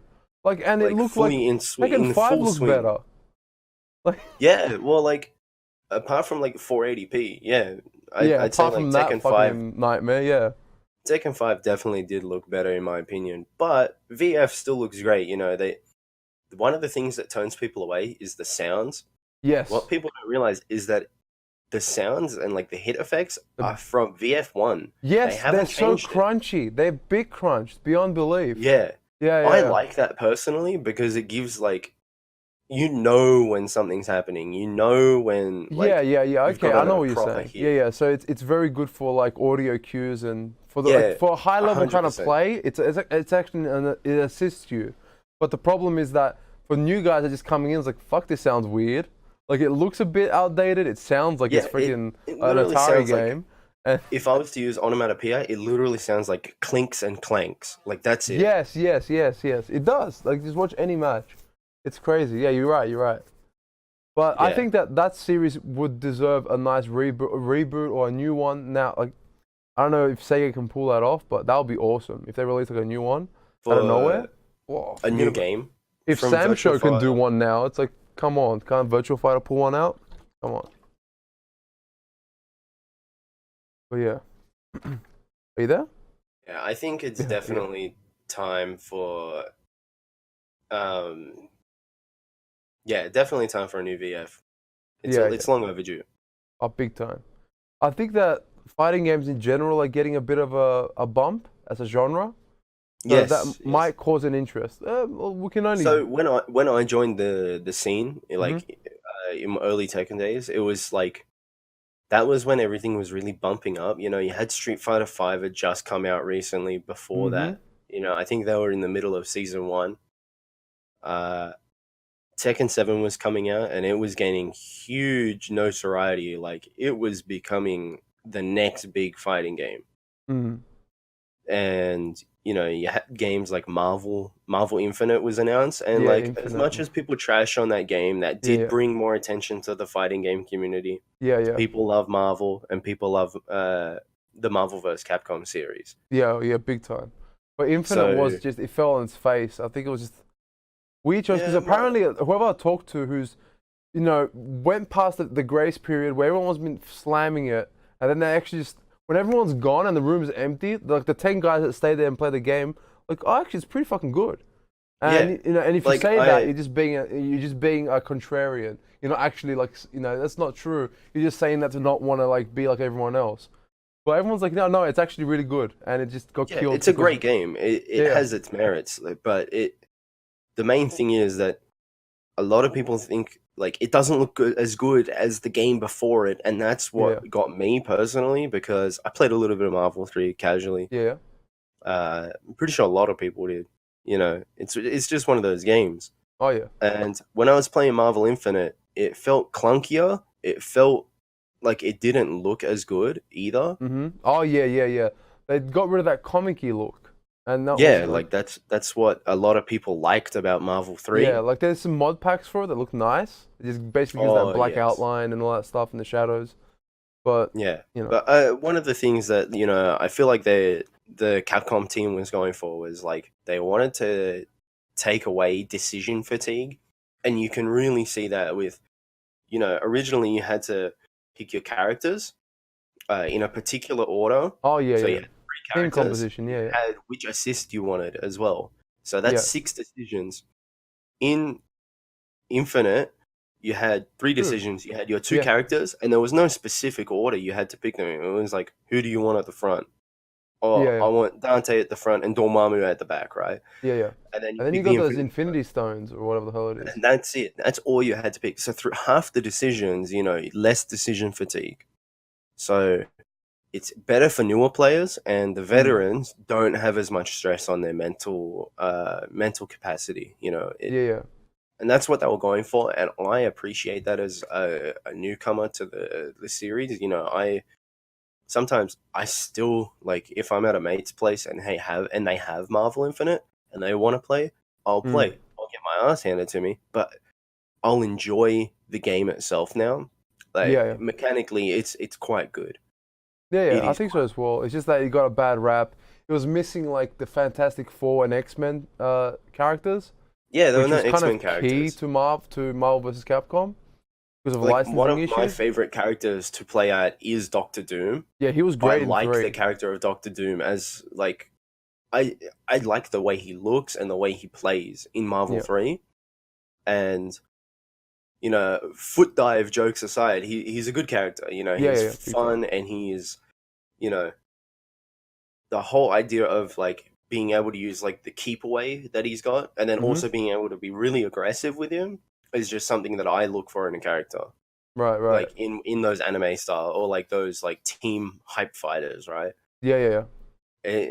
And yeah, Marvel Infinite didn't give me the same thing. It felt slower. Marvel Infinite felt Yep. slower, and they were saying like, oh, you don't want Magneto, you just want his function. And all I could think of is, Yes, the I don't function want the shit, function right? of Yeah, we have Magneto. Nova I want for to play that. You Magneto don't because I need like Magneto. Yeah. That was bullshit. Yeah, the whole function over form. That was like, it basically slapped everyone in the face. It was really, really funny. I get what they were going for, but that was the worst way to explain that. Basically saying, you never liked Magneto because he was Magneto. You liked him about for what he could do. Yeah, And we just exactly. swapped Like, another character that could do the exact same thing, and you just play him instead. Whatever, dude.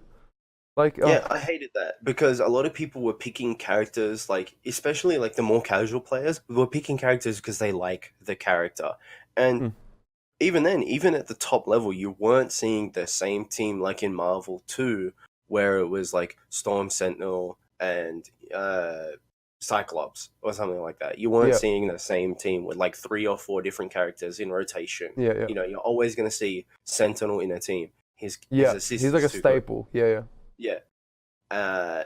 Like in Marvel 3, it was kind of similar. Like you were seeing a fair few similar faces, but it Yeah. wasn't 2 or 3 characters. It was like 14, 15, 20 characters out of that huge roster were being played. Yeah, it was a healthy because- roster that you could rotate between. Yeah. it was a beautiful roster, you know. Like I saw a lot of Captain Commando from Bionic Commando. What a sick game, you know, like, and like the amount of different characters there are, it's just there's too many to name on that people were having on teams. You know, Dante, Virgil, you had Trish, you had like Hagar, you had all those sorts of characters. Akuma, Storm, Frost, Sentinel, all those, like Wolverine, all that good shit, you know? Like everyone had like that.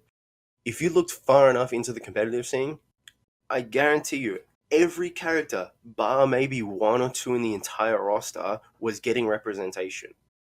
Right. Yeah.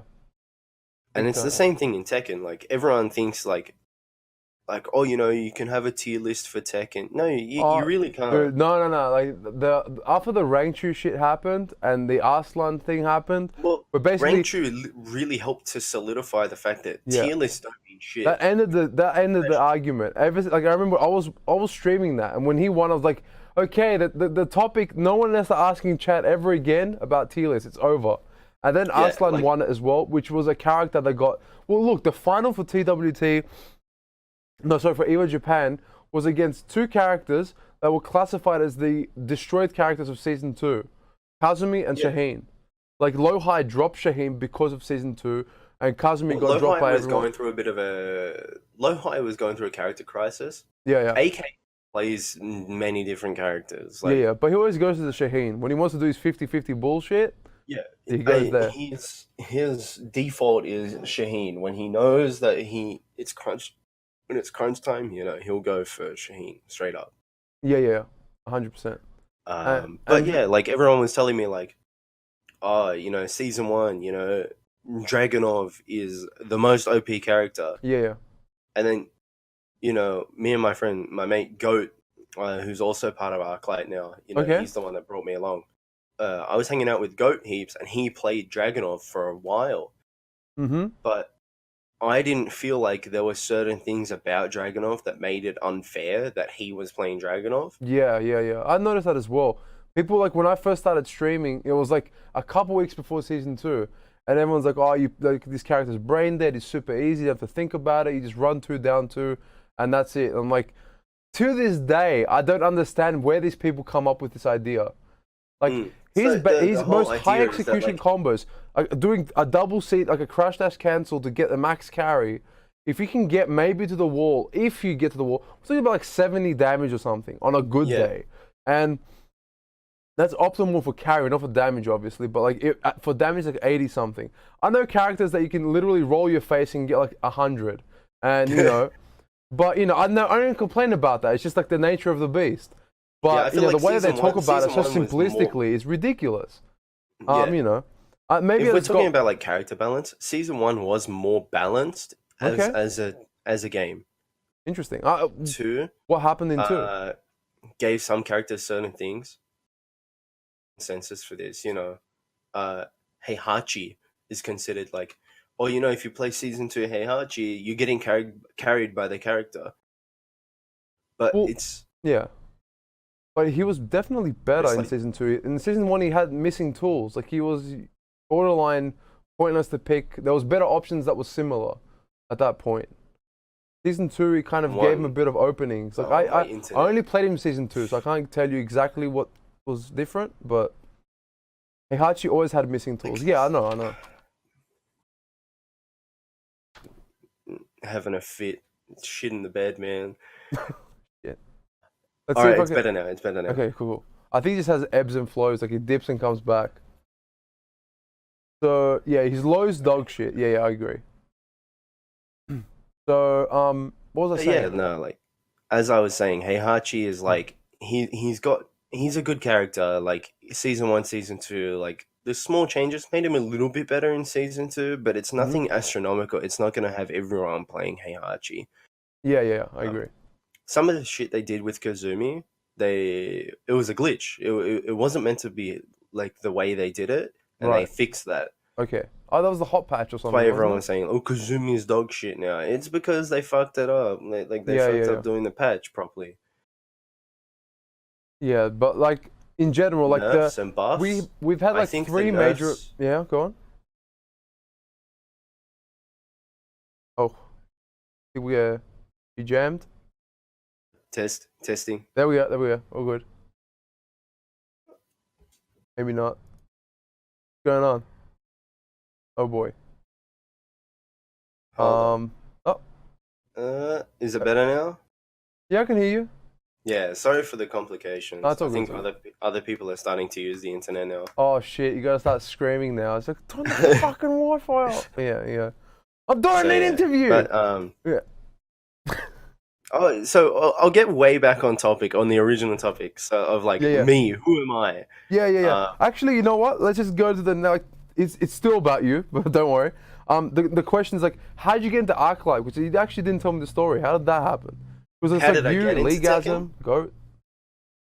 Oh, Arclight. Oh, so Arclight is a bit of an interesting story. So, Goat and I were kind of looking for a team. Like, we just wanted to represent someone a little bit. You know, give Yeah. a little more representation for a team that wanted it. You know, and we put ourselves forward as like players who, you know, we're not the best. We're not at the top. We're not claiming to be at the top. Mhm. We're trying to get there. And we want a team that's like looking for a little bit of recognition, you know, like and looking to help us grow. Yeah. And we looked at this team. I'm gonna use a fake name just for the sake of it, like just Okay. for like because I don't want to start any beef or anything. Oh shit! Not yet. Okay. But I'm gonna call them like Dead Rock, right? So Okay, Dead Rock. Team Dead Rock. We were looking at them, and they're like, yeah, you know, like we're cool with that. We're looking for newer players. Okay. They sent us the contract, and Luke and I kind of like I was at Luke's house, Goat's house. Okay. We looked at each other and we're like, is this a fucking joke? Like, the contract they had was Okay. like, you couldn't like. Goat and I are pretty big characters in the sense where like we like using like coarse language and all that Oh yeah. shit. Yeah, that's my Like- number one fear with sponsorships is like what And you kind know, of freedom on can you Twitter, have? like I like anime titty pictures, like whatever, you know, like Okay. I like all that sort of shit, you know. Yeah. Pretty standard for most people on Twitter in the FGC. You know, you're gonna like things that you know not everyone Yeah. A kind bit of wants unsavory. to. Yeah. Yeah, a little unsavory, but acceptable for most people. Yeah. That's fine. But this yeah. guy was like, oh, if you like any of those like lewd pictures, if you like use lots of coarse language, Okay. and you know, like if you're being a bad person, yeah, you've got to pay up for the company, you know, like for the Jesus team. Christ. Like you get Okay. a fine, or Damn. if you do it too many times, you got to pay. Like I think they wanted like originally it was like $1,000 and we're like, no, that's stupid, man. First of all, $1,000 for liking some use- freaking it some, was an some core Australian, values on Twitter. it was an Australian-based team, right? And it, So they were trying to get more money, and we're like, dude, just use Australian dollars first of all. Second of all, that's way too much. You're a new team. They were a fairly new team. wow. We're like, you're a fairly new team. You're like trying to get your foot in the door, and we're not even top players. We're not earning money. Yeah. Like on a great day, yeah, I earned $50 one time from PZE. Like, Yeah, oh my god, I literally put that towards like one of my gacha games on my phone. there you go. There you go. What do you want from me, man? Like, that's not going towards rent or anything. I already paid that shit, you know? Yeah. It was like, yeah, they just wanted too much from people who were not doing like that great. Yeah. They say that's fucked up. I don't know what this team is. God, man, I'm like dying. This is like a big scoop right now. I never heard this story. Yeah, So like they I'm not put gonna these say fucked that. up terms, right? They basically lock you in. They tell you, Yeah, like, and they you know, wanted a 2-year contract as well. Not a like if it was like 6 months or a year, I would have actually gone to them because they were willing to pay for a jersey. They were willing to help pay full entry to tournaments and stuff. How about travel? Everything. Travel, they didn't want to cover travel at all. Yeah, and fuck that, dude. A bit Nah, I get it. pedantic about not paying for travel. It was Travel's hard, but yeah, I understand. Like locally, I'm not saying like fucking America or something or Southeast Asia. Just like let's say BAM. For I example. didn't want them to pay for my fucking flights to BAM. No way. I just wanted like a little bit towards it. Maybe like, $50 or something like that. Okay, entry to the Like, tournament, and Just then like you fly yourself. percent of the flight, like I'm not buying expensive tickets. Oh yeah. It's maybe $70 for one way. Oh yeah. It's cheap actually. It's surprisingly cheap if you want it to be Yeah, cheap. it's really cheap to get to Melbourne from Sydney, like 100 So return. yeah, like what If was it there does, anything you're probably weird flying else about Qantas that or something, contract? That we like apart from like the social media like gag order on you, they have to drop Oh, yeah, 1,000 no, that US every time that you. contract was like, yeah, you can't be yourself on social. We couldn't be ourselves on social media. That was the main reason we turned it down. Yeah, that's huge. Like And people don't also because they understand wanted how us to like stay for like you're basically getting 2 like years. choked out for like for who knows how long, and you basically can't. You're always like paranoid about what you say, what you accidentally may like, and what you're doing. That's not even that. It's not even bad, right? That's the hardest bit. It's not like you're holding some psychotic thoughts or anything. It's like Imagine like I'm just scrolling through like Twitter or something, right? Yeah. And I see a picture I like, it's nothing like bad. It's nothing. And you don't even know what they might deem as bad. Like you just think it's fine, and then say, "Oh, well, $1,000." They consider bad. Yeah. You wouldn't know. Like if they just find something, and like 6 months A later. lot of artists on Twitter, and sometimes those artists don't post the most safe for work content, but I still give it a like. Yeah. Supporting the artist, like Yeah. I follow an artist because I like the art style. That's the thing. Yeah. But yeah, so Didn't how'd want you us find to be Arclight? ourselves, and we kind of left there. And then it comes along this guy named Apache. Okay. He comes along and he was talking with Goat for a while, and he was like, "Hey man, I got this sweet deal for you. Okay. Contract at the moment, but we're working on it." Oh my no. goodness, my internet. Why? All right. Okay. So yeah, like we kind of jumped on Arclight because we discussed it with him for a month. Damn. Okay. Oh, the net. Goddamn. A full month of Okay. just discussion for this sort of stuff. Goodness, my Buffering. internet. Hold up. Yeah, let it's all me, good, let me it's all try something out. Mute the mic, scream, and then unmute the mic. That'll boost your connection real quick. Nah, I might have to hotspot my computer. Oh I might shit. Okay. Drop out real quick and then jump Yeah. back in. Hotspot. That's okay. We're taking the next level in Australia. We're hotspotting. We're hotspotting our own machines, like our PCs. You could. All right, I'll be a hot minute. I'll be a hot Yeah. minute. Let's do it. Don't worry. You're getting bit crunched. Oh. Got auto tune, dude. It's like that dude from Saints Row the Third that speaks in auto tune. I think we might have to put up with I think you have to go hardline again. Oh, the hotspot, dude. Is this how you've been playing Tekken online with this connection? Oh bit. boy. Let me exit. Oh, dude, get back to the main line. Oh boy, it's getting sweaty, dude. I can't hear anything. Oh, hello. Oh, there he is. Oh, Hey, we we're got back. him. We're back. We're back. Oh boy. Okay, we got it. We got it going. All right. Yeah. Sorry for the technical difficulties. Dude, that's all good, man. This is the Australian life, dude. This is my struggle that I go through. This is, yeah, exactly. Straight Aussie cutscenes, exactly, dude. All right. So, what we're talking about? Yeah. Contracts with Arclight. Oh, They were yeah, super chill so- about it. Yeah. so we're representing Arclight, right? Yeah. And there's no contract in place, there's no legal contract in place. It's kind of like Oh. a handshake agreement at the Oh, moment. okay. That's cool. I want to be transparent with everyone that's listening. Yeah. It's kind of As soon as you wanted to say something honest, the fucking connection shit itself, dude. Try again.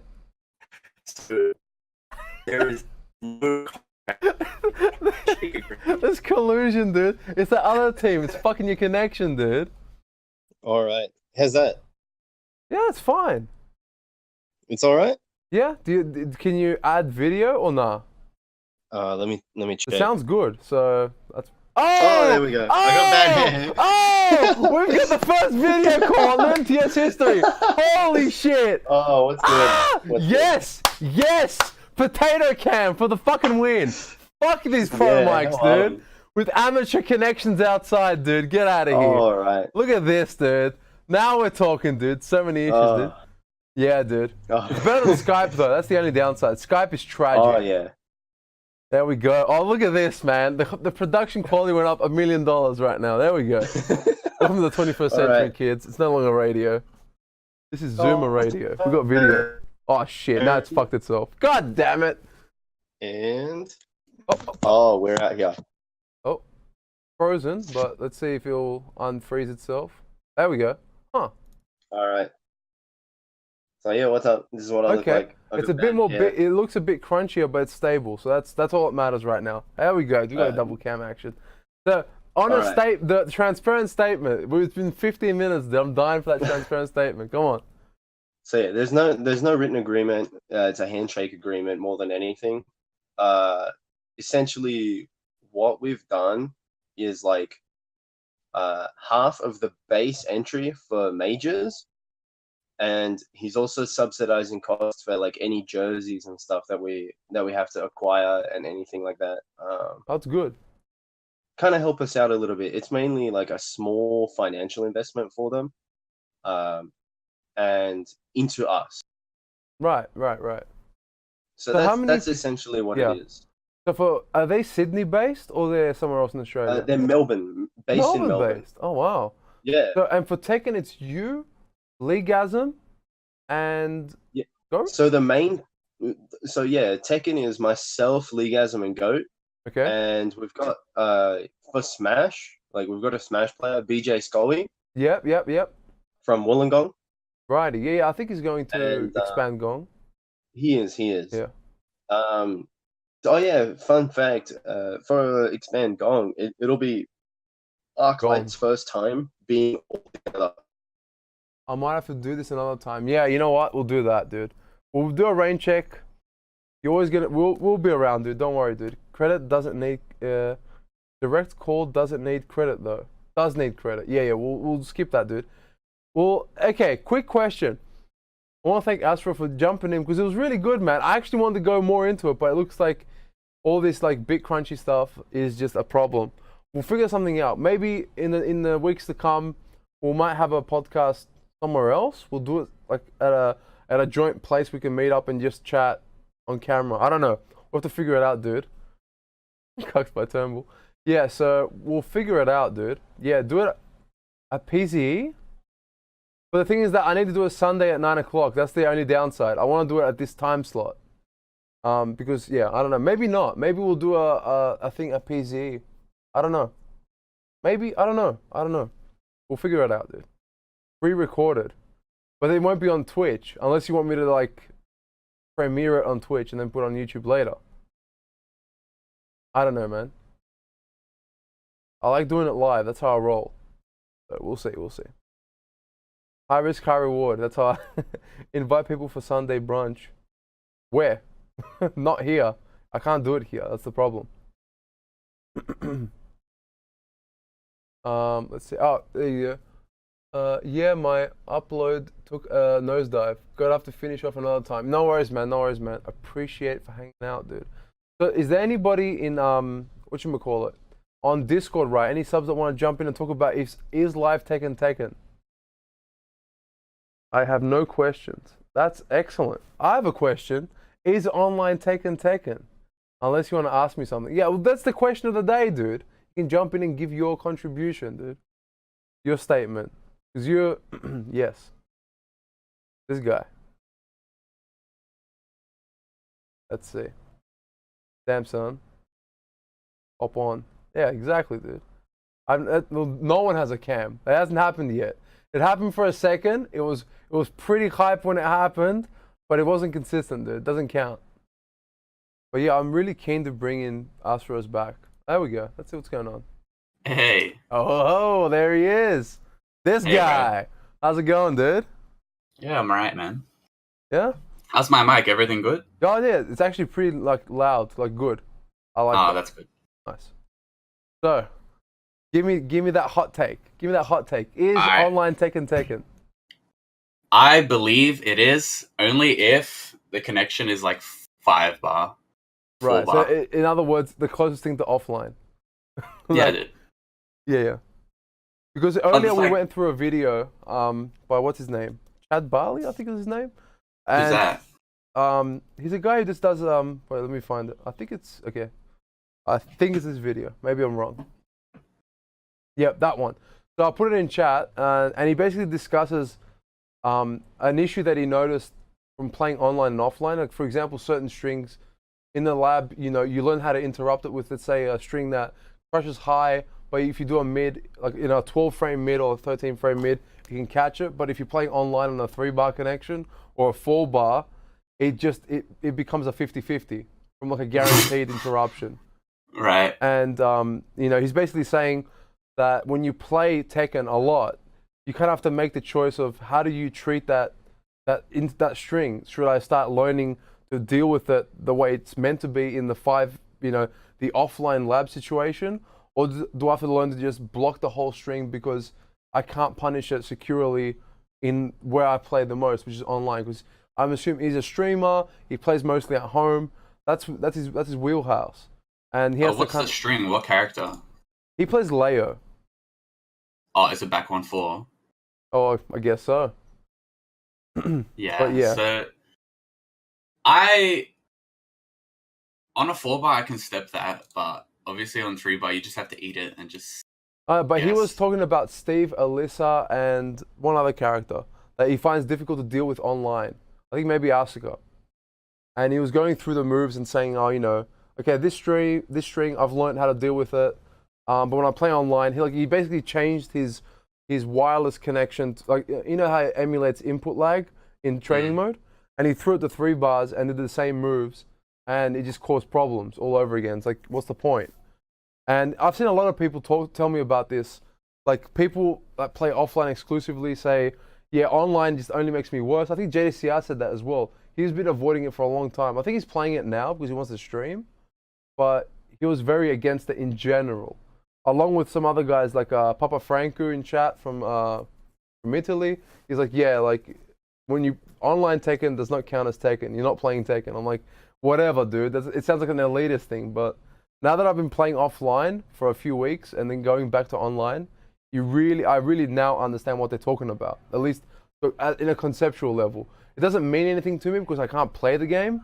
But those little nuances and little things to punish and the time you have to do it. Like for example, like if I do like a quote unquote mix up on my grabs, let's say if I do a 1+2 grab and they break it and then I do a 1, it's almost unbreakable at that point online. But offline, it's a joke. Like I can throw 13 grabs and they'll just break them all because they got all the time in the world to break it and see it. Shit like that, little things like that. So it's a mess. Like as someone, like from my perspective, I try and stream, and I want to do offline, and I feel like one's hurting the other, and it's like, okay, what am I doing with my life right now?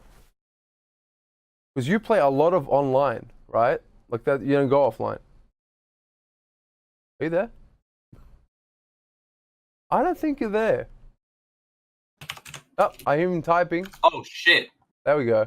bro! Discord is so trash, honestly. Dude, and that's like the best thing that we have. Like Skype is even worse. I think you might want to try if someone doesn't have a mic, if you can like join a server because the server hosts the call instead of us hosting the call.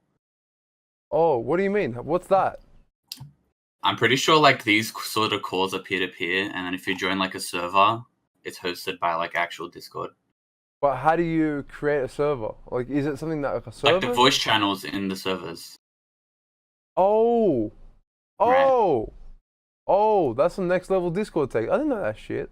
I'm You not, got I'm not sure if voice that's channels. correct though. Oh. Okay. Let me just get out. Let me get out of that. How do I get out of that? Give me No, just stay. subscriber chat. Yeah, that Yeah. one. Sure.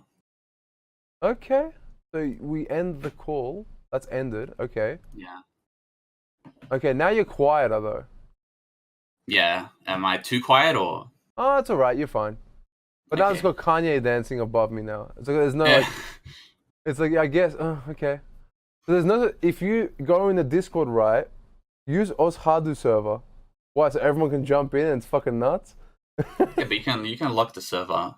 You can make it so you have like this admin chat, right? You can grab Yeah. people from general and put them into admin chat. They can't join it otherwise. Right. Oh, admin chat. There you go. So here's the thing, right? With the subscriber, with those voice channels, you can't do video. It's just purely voice. Yeah, it's just voice. Yeah, that's a bit of a bummer. Okay, Yeah. well, we'll have to just work with what we got right now. But let's just YOLO it right now. But I'm pretty sure because, for example, when I was doing calls with Ralphs, he had good internet at home and there was no problem. I think it's just Yeah, I don't have good internet. yeah, that's fine. Okay, so we have a workaround that somehow works. That should be fine. So where did you miss me? I was yammering about offline, I online. basically heard everything you said. Okay. So now it's your turn. So I've only played online, right? Yeah. And I went to PZE once. Yes. Like, once or twice, right? You sent me the receipts. I saw that. Yeah, I did alright. But I think it's like you shouldn't just create it online as a total Tekken because there's a player called Dimmy, right? He plays hard. I don't know if you heard of him. I can't hear you. You're all robot right now. You're bullshitting right now. Nah, you can check the stream. Clip it. No! How cringe. I can't handle that. You're like T-Pain, dude. You got Kanye on your profile, but you'd be T-Paining me, dude. No, why's my net so trash? Oh, my ping went down. Am I better now? Yeah, that's better. Okay. Anyways, Yeah. what I was saying was, Yeah. there's this player called Dimmy, right? Have you heard of him? Oh yeah, with the many M's, yes. Yeah. So he's online only, right? He's never been to an offline. And everyone discredits him because he only plays online and everyone's like, oh, he only wins because of lag, right? Right. And he's like Emperor rank. Oh shit, okay. Yeah. And he's going to BAM this year. Okay. And everyone's eyes are on him basically of how he's going to perform. Oh, that's gonna be, wow, man. And That's it's some just like, going to be the battle of online versus like veterans. that's gonna be very interesting because that like builds some how do I call it? Like it's like Australian Tekken community hype that's within the event. Yeah. It's like a storyline in a storyline right now. That's pretty interesting. Like that, to me, that's a selling point to go to BAM just to see what happens. You know what I mean? Right. Like that. Like it's not just about who's gonna win BAM. Whatever, someone good's gonna win BAM. But we want to see, all the middle stories and lower stories that are going on underneath. Like the first to 5 matches that are gonna be happening during that time. The online people turning up, all that stuff, dude. But yeah, I didn't know Dimmy was that high because he pops up in chat. And I'm like, oh, I in my mind, really good Tekken players would not hang around on my stream. It feels counterintuitive. But yeah, when you went to PZE, you went like halfway through winners brackets. Yeah, there you go, Danny Brucey. Dimmy is nuts. Crazy Heihachi. There you go. I think. Like the main reason I didn't come back around to PZE Yeah. was, I don't know, it's kind of like awkward coming in. Oh Like yeah. you're just by yourself. Because and that was just, the like, only time you went, right? It was a one and done. It was like 2-3 times I went, and I just really? like, And you still didn't get the hang of it? Damn. Okay. I was like, okay. I'm like, I don't know, man. What can I say? I'm not you, but I'm terrible with social shit. Like, I am fucking terrible. Like, once I know someone, it's easy. It's fine, you know? But the first time's the worst time for me, always. I can't get over that. But yeah, the first time was weird for me, just because everyone knew each other, like, well. And then you're just kind of sitting there like an idiot, and it's like, oh shit, you know? What do I do? But yeah, like, after a while, it took a little bit. You just have to kind of get out of your way. With BKB, that hit me the worst, because at BKB, everyone knows each other, everyone's extremely high level, and they're all on their seats and playing their games, right? It's like, and you just stand like a fucking turd in the middle of the room. It's like, oh, what the fuck do I do now? Who do I talk to? But it took me a bit, but you know, the ice breaks every time I turn up. The more I turn up, the easier it is every time. So that's good. Because it's intimidating. There's no way around it, right? So you got all weirded out, and then you just stopped. Yeah, How's it going? I'm really comfortable. Oh, you're bit crunching it again. What? Oh, my ping's better now. Oh, there we go. It's like it comes and goes in waves. It's Oh, really dude, weird. I can't wait until April, dude. Of course. I'm as excited as you are right now. It's still on the line right now. Fuck. I need to find the steady guests, dude. People that know that the connection works. Yeah, I'm off the list for now. Oh, after. Are you going to expand Gong? Fuck that. Fuck that. Why? $2,000, dude. Why not? Yeah. Fucking A. Like I'm gonna win shit, dude. And you're gonna represent the online people. Dimmy's gonna be like, hell yeah, dude. Oh, it's this guy from chat, dude. There you go. He's typing something. There you go. Hey guys. So yeah, why aren't you going, dude? It's too much of a hassle. Like I'm only 18, right? And Yeah. well, I'm gonna tell my mom and my dad, oh, I'm just gonna go to Wollongong to play video games. Fucking They're like, how you going? They're like, And I'll be back with $2,000. $2,000. Don't worry, just hold your breath. I'm not gonna come back with shit. I'm gonna come down with like less $200 in my pocket. 200. What are you gonna do there, dude? I don't know. I need a hotel, don't I? You can. I might actually boomerang it. I might just drive in, drive out, and come back again the next day. Yeah, you could do that. You could take a train. Or are you driving, or would you train it? I'd drive, Yeah. probably. Because at the times that we're coming and going, it's gonna be pretty quiet. It's not like we're in peak traffic or anything. Right. And I know Tekken is Saturday and Sunday, so they're gonna split it that way. So, and it's like halfway in the afternoon. You have to be there at 9 in the morning. So you can come at your own leisure, well, in some sense. The schedule isn't out, but the guy that organized it showed me on his phone, and I don't know if it's gonna be the final times, but it's comfortable. So you can just go and come back whenever, without having to rush.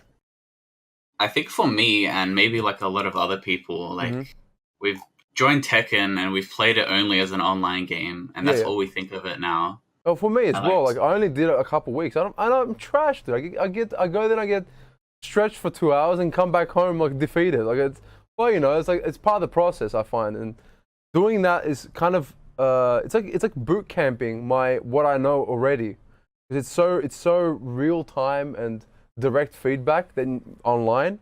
Because online you start questioning yourself on so many levels. You don't know who and where to start blaming. Because my default position is I blame myself for everything, but there's stuff in the mix especially when you're playing online that it's not your fault, but you have to acknowledge shit like lag and fucking bullshit strats and all that kind of stuff. Shit like that. Highly recommend you join into an offline event. It will open your whole world. Yeah, because for Stefan that just posted that this guy turned up at PZE. Like 6 months ago, like June. I played July? Stefan in the tournament. I don't know if he remembers me. Right. So you actually seen him. So yeah, and he did well. It was like halfway into winners, and that was like a long time ago. So you're probably way better now in general. We have players that don't even bother with online anymore because offline is so good. Because I was gonna ask AsurasAbyss about that specifically, because when I first played against him, he said that he's never played online ever. And he's already like, he gets like top 5s, top 3s everywhere he goes. And I'm like, holy shit, man. Like I want to talk about that specifically. But I guess we'll push that into another podcast. Right. Jin Huarang.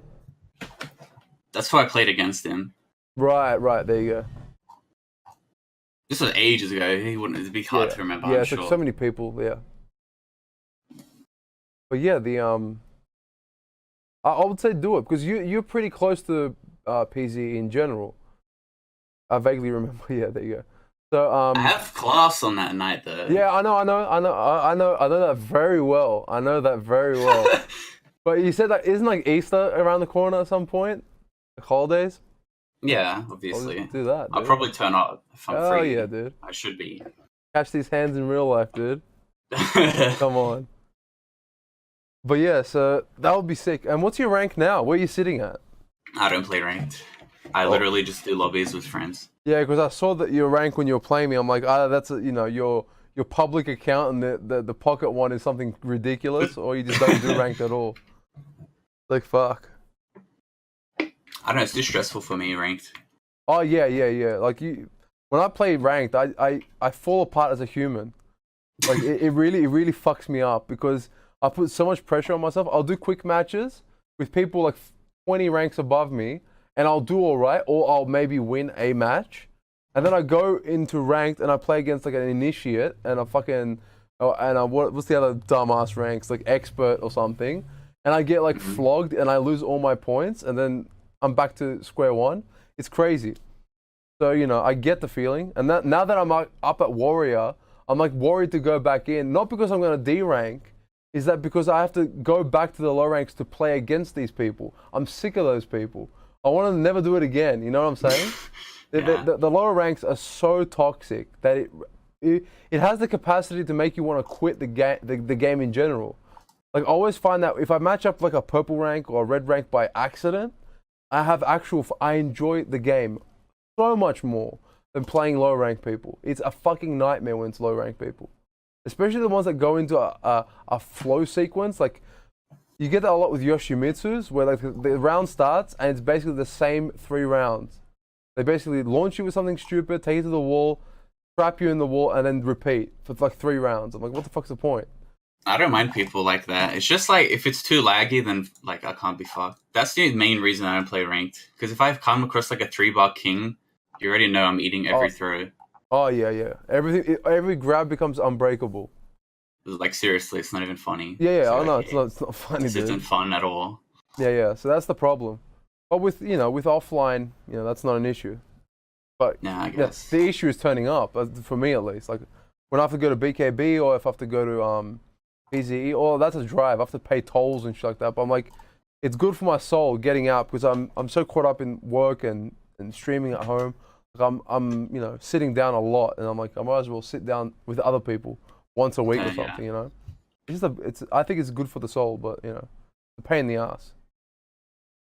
But yeah, like for example, stuff like YSB, will you turn up for those? Are you thinking about? I'm not like forcing you. I'm just saying. I probably wouldn't, honestly. Yeah, why is that? It's too much effort. The city? Yeah, It's to go CBD. out just to play a game. Yeah, why not? I just play this game for like the fuck of it. Yeah, I guess so. It just disappoints me that you're just that good and you're not like pushing it. I'm not even that good, honestly. Yeah, but I wouldn't mind to be not that good. Trust me. Fucking give me that sass, dude. But yeah. Like the way I see it, I'm like never gonna win anything, so I just don't bother. Yeah, but you can't be thinking that way. That's a toxic way of thinking in general. It's like saying I want to learn how to play music because I'm not going to become famous or something. It's like that's not what it's about. It's like it's the trying is what's actually fun, not the winning. But the winning's good. That's like who doesn't want to fucking win? But trying that the overcoming aspect of it.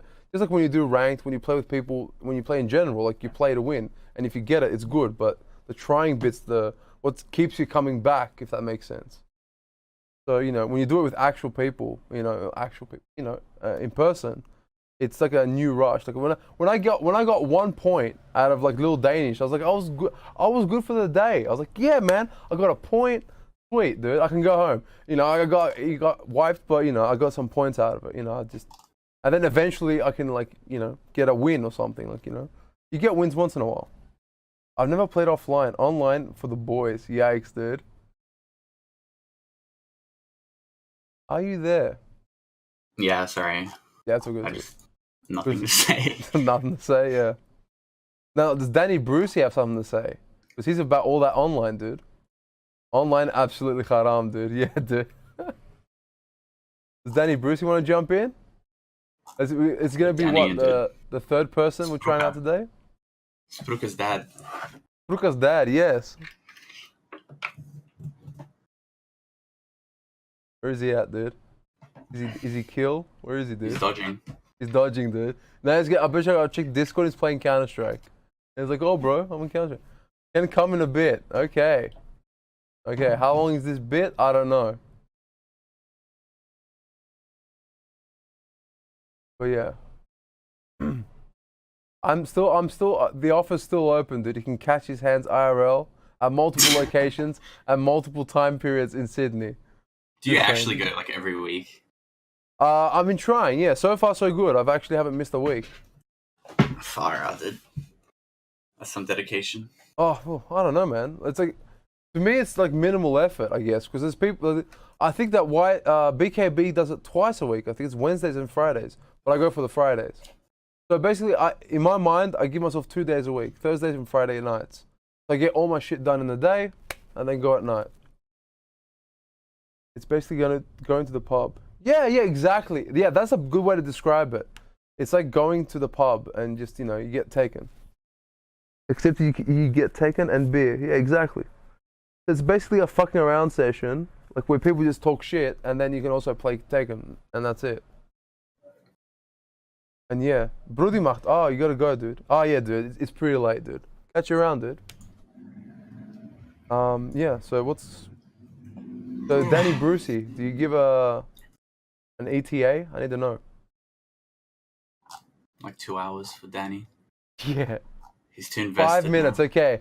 Okay. This guy's got to keep it. You got 5 minutes, dude.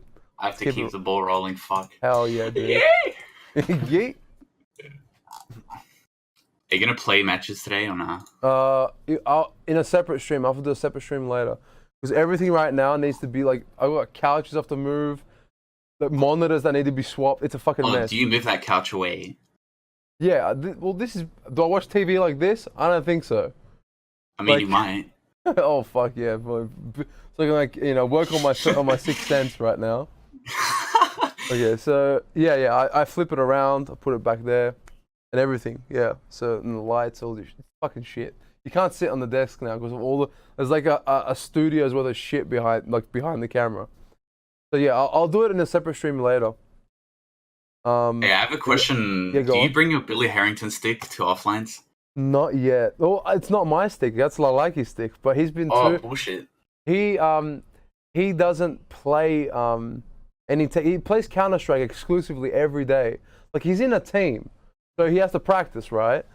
So he's doing that, and every time it comes for BKB or for PZE or something, he hasn't practiced. I'm like, just do it while you're lobbying and waiting around or watching a TV show. Just use the stick, like backdash, do your basic bread and butter combos. Just get used to the movement. And every week that he comes around, he just brings a pad with him instead. Bring that shit out. Yeah, exactly, dude. Stefan knows what's up.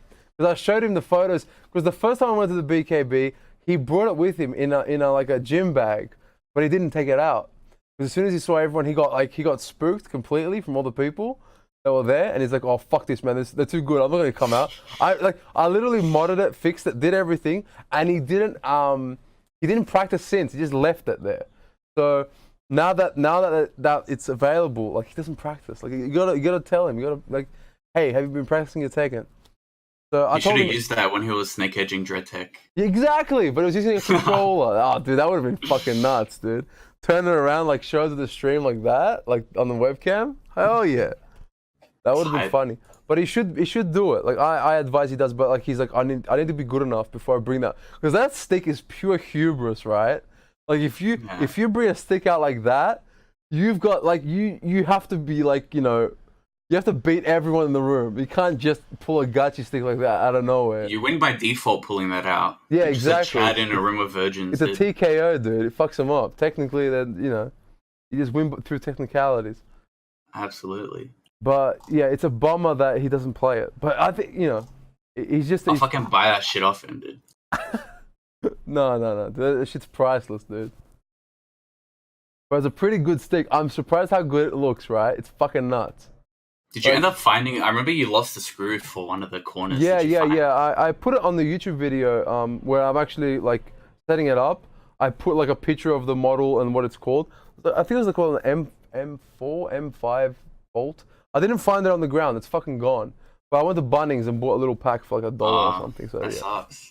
The size exists, so it was easy to find. And yeah, that was easy. It was like just went to Bunnings. Whatever. So yeah, but the thing about the Fighting Edge, it's a shit stick to open up. It is an absolute nightmare. Like all the threads for the screws are plastic, so if you like overdo the threads, you can like ruin it. And it has like multiple parts. When you open the back, each side of the stick as well separate, and they've got like wires connected to them, so you can't pull them apart because it will just rip off whatever the fuck's on it. And it was just a mess to open. But to change art, it's easy, right? You just take the panel off, put a new one, and screw it back on. But the opening up is actually way worse than, I found it way more annoying than having to scrape glue off a Panthera top. But the scraping glue was absolute fucking nightmare. I threw so many chemicals on that bloody thing. I even stained the plastic on it with some that the goof off piece of shit. I did nothing. It's a fucking chemical designed to remove paint and glue and stuff like that off of things, and it did a worse job than what rubbing alcohol did. Rubbing alcohol is king right now,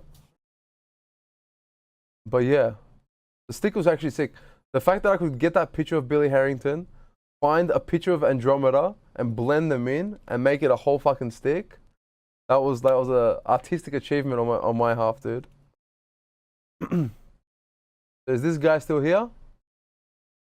No, he dead. Yeah, he hella dead. That can't even tell my story. Exactly, dude. This is a problem.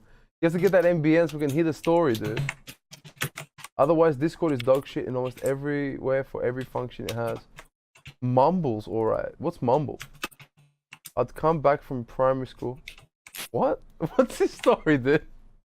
And hop on Skype. There you go. With my friends. There we go. And never had an issue. Oh wow. There you go. That's old school Skype though. But I don't know, man. Like right now, like everyone's jumping to Discord because Skype sucks so much. But Mumble, I don't know what that is. Oh, okay. All right, Danny Brucey is in the house. Let's see. Let's drop this guy. This guy, appreciate for actually stacking up and turning up. That's good. Appreciate it. And I'll catch you around, dude. Do it, dude. Boss TeamSpeak. Okay. Let's see. No. We'll try and do a video call. Let's try and do a video call. Because I know you got a webcam. You're a Twitch actor, dude. Don't worry. Let me disconnect from this. There we go. Let me go back up. Where the fuck Danny Brucey at, dude? Danny Brucey. Are you even on Discord? What the fuck? If you want to give me a moment, I can try sort it. Thanks for carrying my awkwardness. That was not awkward. The awkwardness was the fucking connection quality. That was the awkwardness. Where's Danny Brucey at? Oh, it's just Danny. There you go. Message. I'm being a mega boomer right now, but bear with me. Let's see if this will cut it. Let's see if this is gonna be the magic 3, dude. This is what we're looking for, dude. This is what we want. Come on. There you go, man. Oh, I hear something. There you go. Hello, can you hear me? How's it going? Yeah, No we camera usually or have- nah? I have a camera.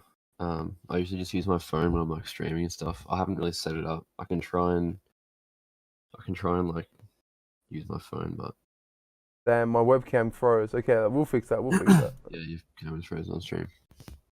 Let's see. Activate. There we go. Easy peasy.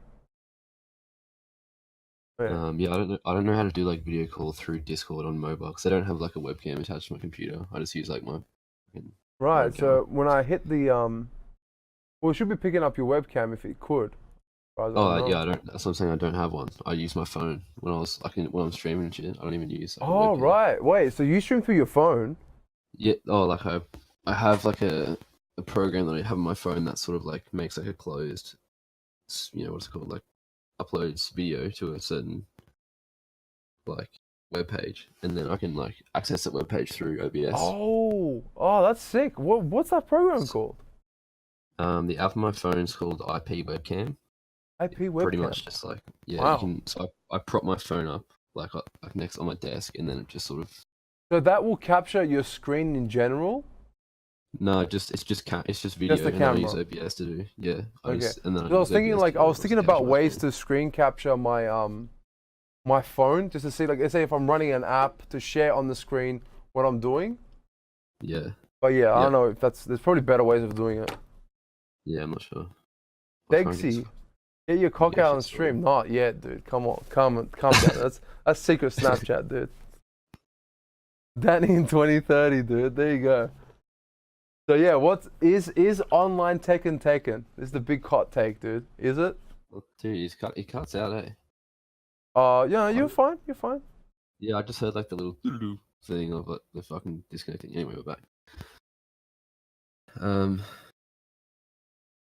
Hello?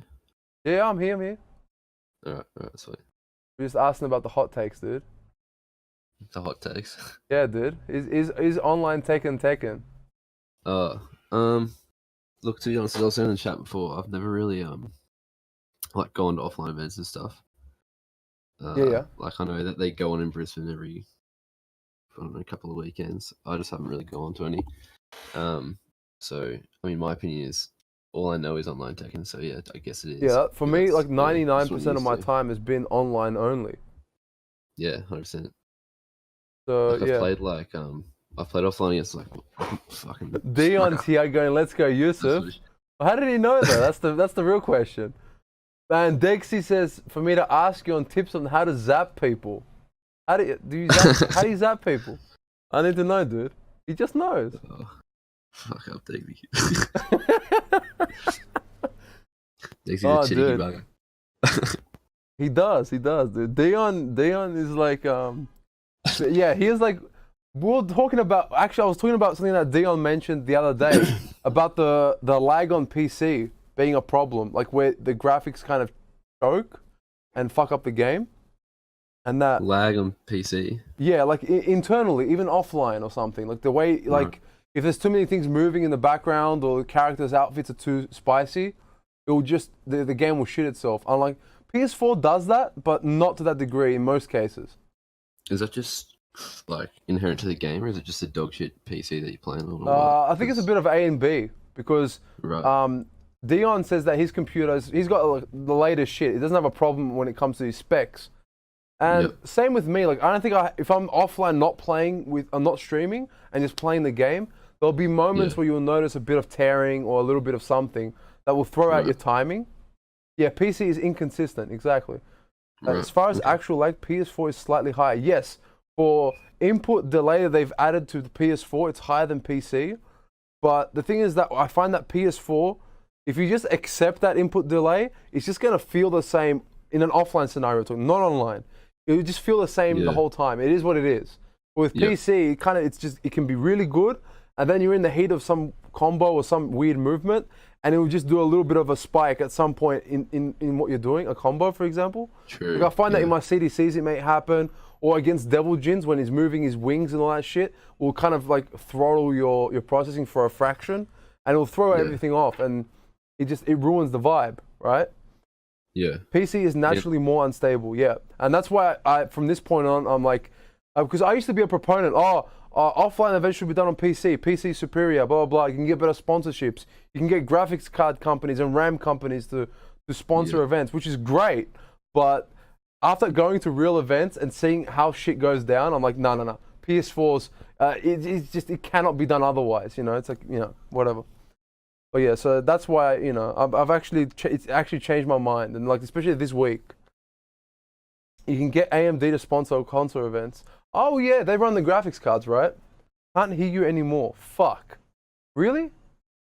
God damn it. PS4 is pretty good, man. Yeah, it's pretty good, man. It's pretty good. Especially if you pop an SSD in there.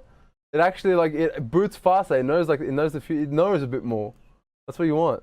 Dog shit application. My internet is pretty good, so it's not the internet. Damn. I don't know what's going on, man. Like I'm just being a bit paranoid that it might be me. Let me just jump in, jump back out. Maybe that'll fix it. Let's see. Okay. Yeah, I got you. There we go. Yeah, There we go. There we go. Yeah. Discord is shit. It's not you. Yeah. Discord is dog shit. Okay. Well, I don't know. It could be because I don't know. We're all right. We're all right. Let's do it. Fine. It's pretty good. It's pretty good. Discord's pretty good, but not good enough. But yeah, dude. Yeah. For those who didn't pop in earlier, the latest Alchemist stream that happened on Friday was one of the most fucking insane batshit streams. Just go for the last two. If you want to see good Tekken, watch the beginning of the stream. If you want to see absolute bullshit, go to the last 2 hours. You won't regret it, especially the last hour is an absolute shit show. I think I got the link somewhere. Let me just bring out the link, dude. Copy that shit. Pop it in chat, dude. That's all I gotta say. Because this is a limited time offer. When that gets I think it's gonna be there for like 12 more days, and then it'll be taken down because of the way Twitch does shit. Yeah. So if you watch it now, you watch that now. You didn't miss a thing. Yeah, dude. Alchemist. There you go. Clutch name. Yeah, dude. It's like a fucking IQ test every time I write it. I try to host him and it takes me like 3 attempts to get it right. Okay. So have you been going offline events every weekend? Like I've been trying to go. So far, I've been going to PZE on Thursdays, a BKB on Fridays, and I went to YSB this month, right at the beginning of this month. But that's a once a month event. Next month, apparently, it's not going to be on. There's not going to be a YSB. Traditionally, there'll be a Rumbacks. YSB Rumbacks in Bankstown. That will be at the end of the month. So that's as far as I know. I don't have the details, but that's what it's going to be. Yep. So I haven't been to a Rumback in Bankstown, so that's going to be different for me. But I'm just going to try and consistently go to offline stuff because I find that it just helps. Like you saw that the one week that I did 2 events offline and then went back and played online, I went up 5 ranks in one sitting. Like that was obscene. That was obscene. Yeah. So there was something that rattled my brain in the right direction. Like it doesn't mean that you can't do that by only playing online. Eventually, I'll probably get there anyways. But to just do a couple of events, I probably played 3 matches in 2 days, and that was enough to cause a shift. When I was hard stuck at that goddamn rank for like half a year. So it goes to show you there's something happened. Like probably look, I could go back online right now and just like fucking lose all my ranks in one day. Very likely. But I don't know. I feel like I'm a better off player right now. And also, for the past 2 weeks, I've only been playing P2. And that's why I'm playing really sweaty the whole time. Because I'm not good enough. I probably put like 7 months of P1 in my system. And maybe like 3 weeks of P2. It's not even fair. Like the symmetry. Yeah, I'm pretty much playing only Jin and Kazoo, and my P2 is so bad. Like I can't do shit. Wait, so you play P1, Kazuya? Yeah, I play P1 like. Damn, how do you waifu? Fuck, man. I don't know. I can't do P2 at all. Like I can't even. Yeah, I'm so bad. P2 is like so natural on Mishimas.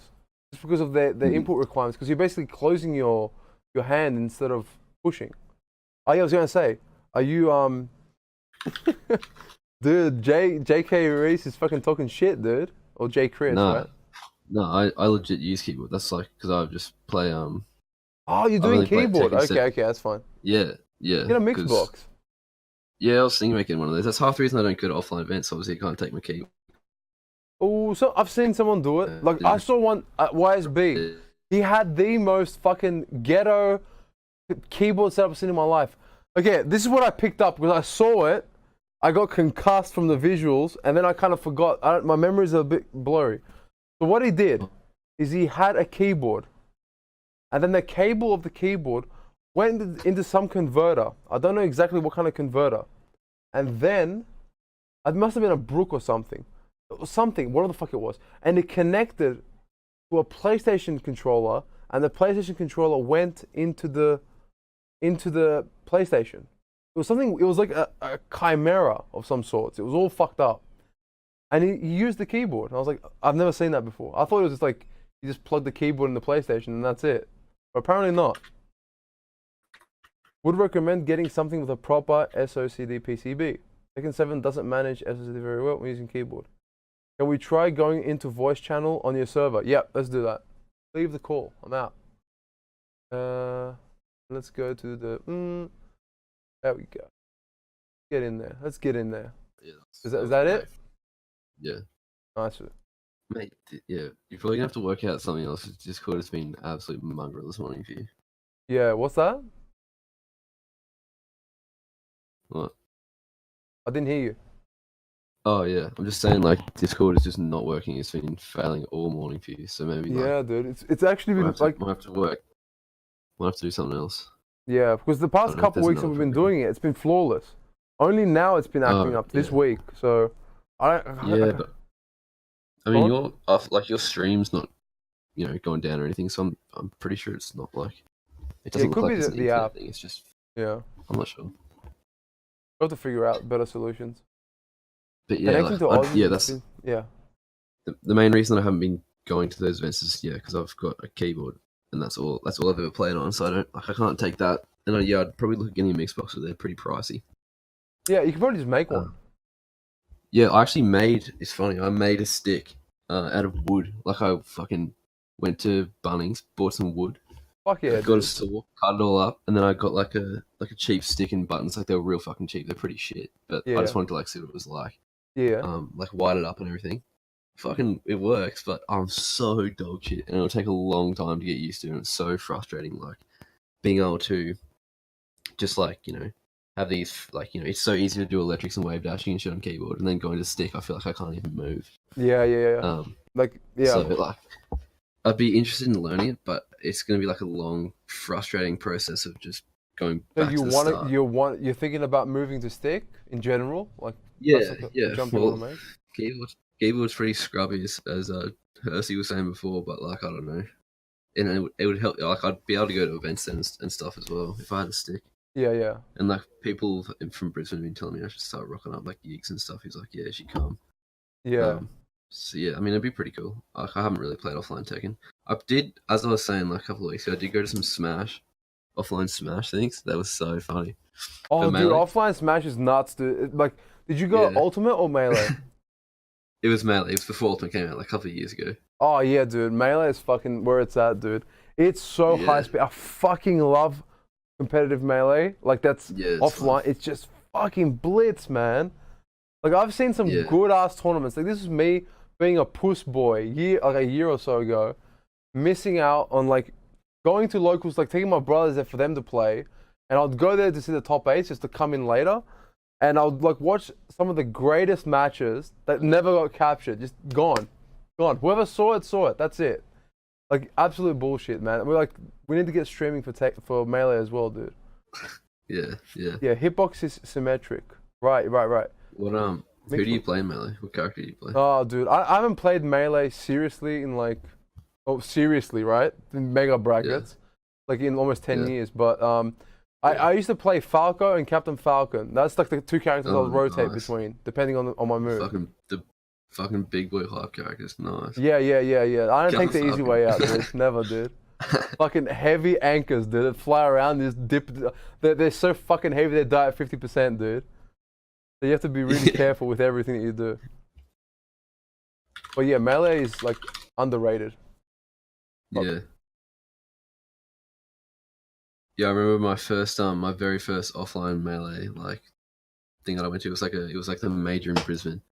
And the first guy I came up against, what was his name? Kami or something? He's fucking crazy dude. I think he's like, high up there in Australia even. Right. Fox player. And he just fucked me up. Yeah, and you see all this tech that you never knew about. Like it was just like an abysmal fucking game. He destroyed me. yeah, it's actually extremely ridiculous how many techniques there are that you would never know unless either someone told you or you just stumbled upon it by accident and you noticed it.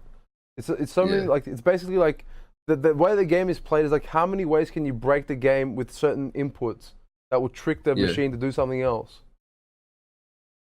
There's tons and tons of variation, but it's nuts.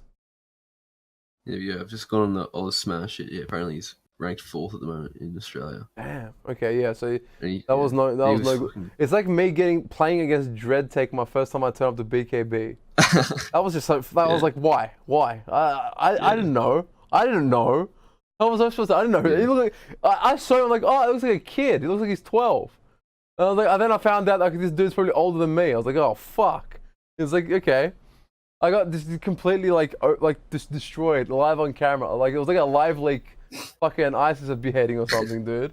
It was like a nightmare, dude. It was trash. I was so shit. But yeah, it's like the best way to start your offline career. Yeah, this was the... Oh, you're chopping up again. Man, this is weird. Like, I can sit in Discord all fucking day, like in my server, and there's Yeah, no yeah. issues. But then, like, is Discord just shitting himself right now or some shit? I don't understand. It must be some like bunk update or something like that. It's all fucked up. Yeah. Let's hope it fixes itself. Because I was really like optimistic with Discord like for the past 2-3 weeks. Like just no problems, but now it's all weird. Yeah, I mean, theoretically, like, it should be perfect. You can do video call, you can do voice call, and you can... Yeah. It's probably pretty easy to, like, stream cams and shit like that, but it's just not working, is it? I wouldn't know. Yeah, even my computer's not even being throttled. Everyone can see it, right? It's just like... Shit. Yeah, whatever. We'll figure it out. But yeah, dude, it was nice having you. We hit the 3-hour marker, so I think I gotta be a bit... dude, this stream I actually have to edit. This podcast. Chop it down from all like the technical difficulties and shit. Oh, it's gonna be a fucking doozy. I'll try work out if I can get my cam going for next time. Cause I can dude. I can do it.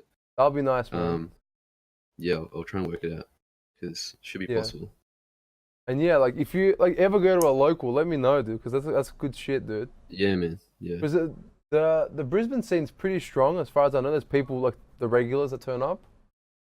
Yeah. So yeah, like there should be like a pretty good chance to get something once in a while.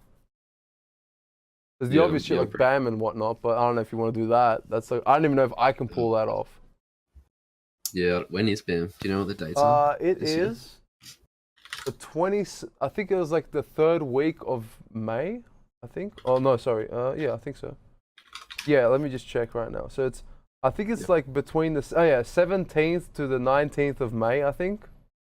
Yeah, I don't know. I probably wouldn't go to BAM yet. I'd probably like if I was gonna start getting into the locals, you know, I'd probably stay in Briz.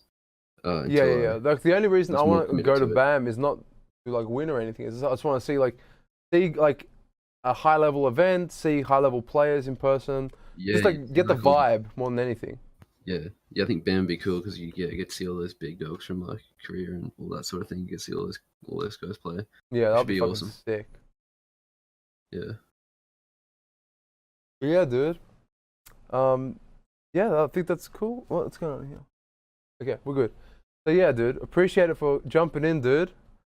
It took you like a couple weeks. The Counter-Strike game last week got in the way, but it's all good. Yeah. You have to get your flick shot on. Yeah, so, I'll sort my camera out for next time. Yeah, that's easy, man. But yeah, that's good stuff. Appreciate it for jumping in. Catch you later, man. Catch you, ciao. Let's see how we do this. Let me just jump out. I'm not delete channel, right? There we go. No, maybe not. No. How do I leave this thing? Fuck. There you go. A little hang up button. There you go. Easy money, dude. Let's go back to here. Get that on full display. So yeah, dude, a bit of a bumpy ride. A lot of. I think what we learned today, we talk shit about online Tekken, and our internet gets fucking everyone involved across Sydney got fucked for it. Everyone. AsurasAbyss came in, being an absolute legend, trying to do a little bit of a, fucking off the cuff conversation, a bit of an interview. Fucking nothing, dude. His fucking internet, his Wi-Fi got fucking shot. His phone got shot, everything. We had a glimpse. We had a glimpse of a webcam action, which was actually very, very tantalizing. I actually really enjoyed that. But oh wait, I'm way fucking up. He's hungover too. What a fucking trooper.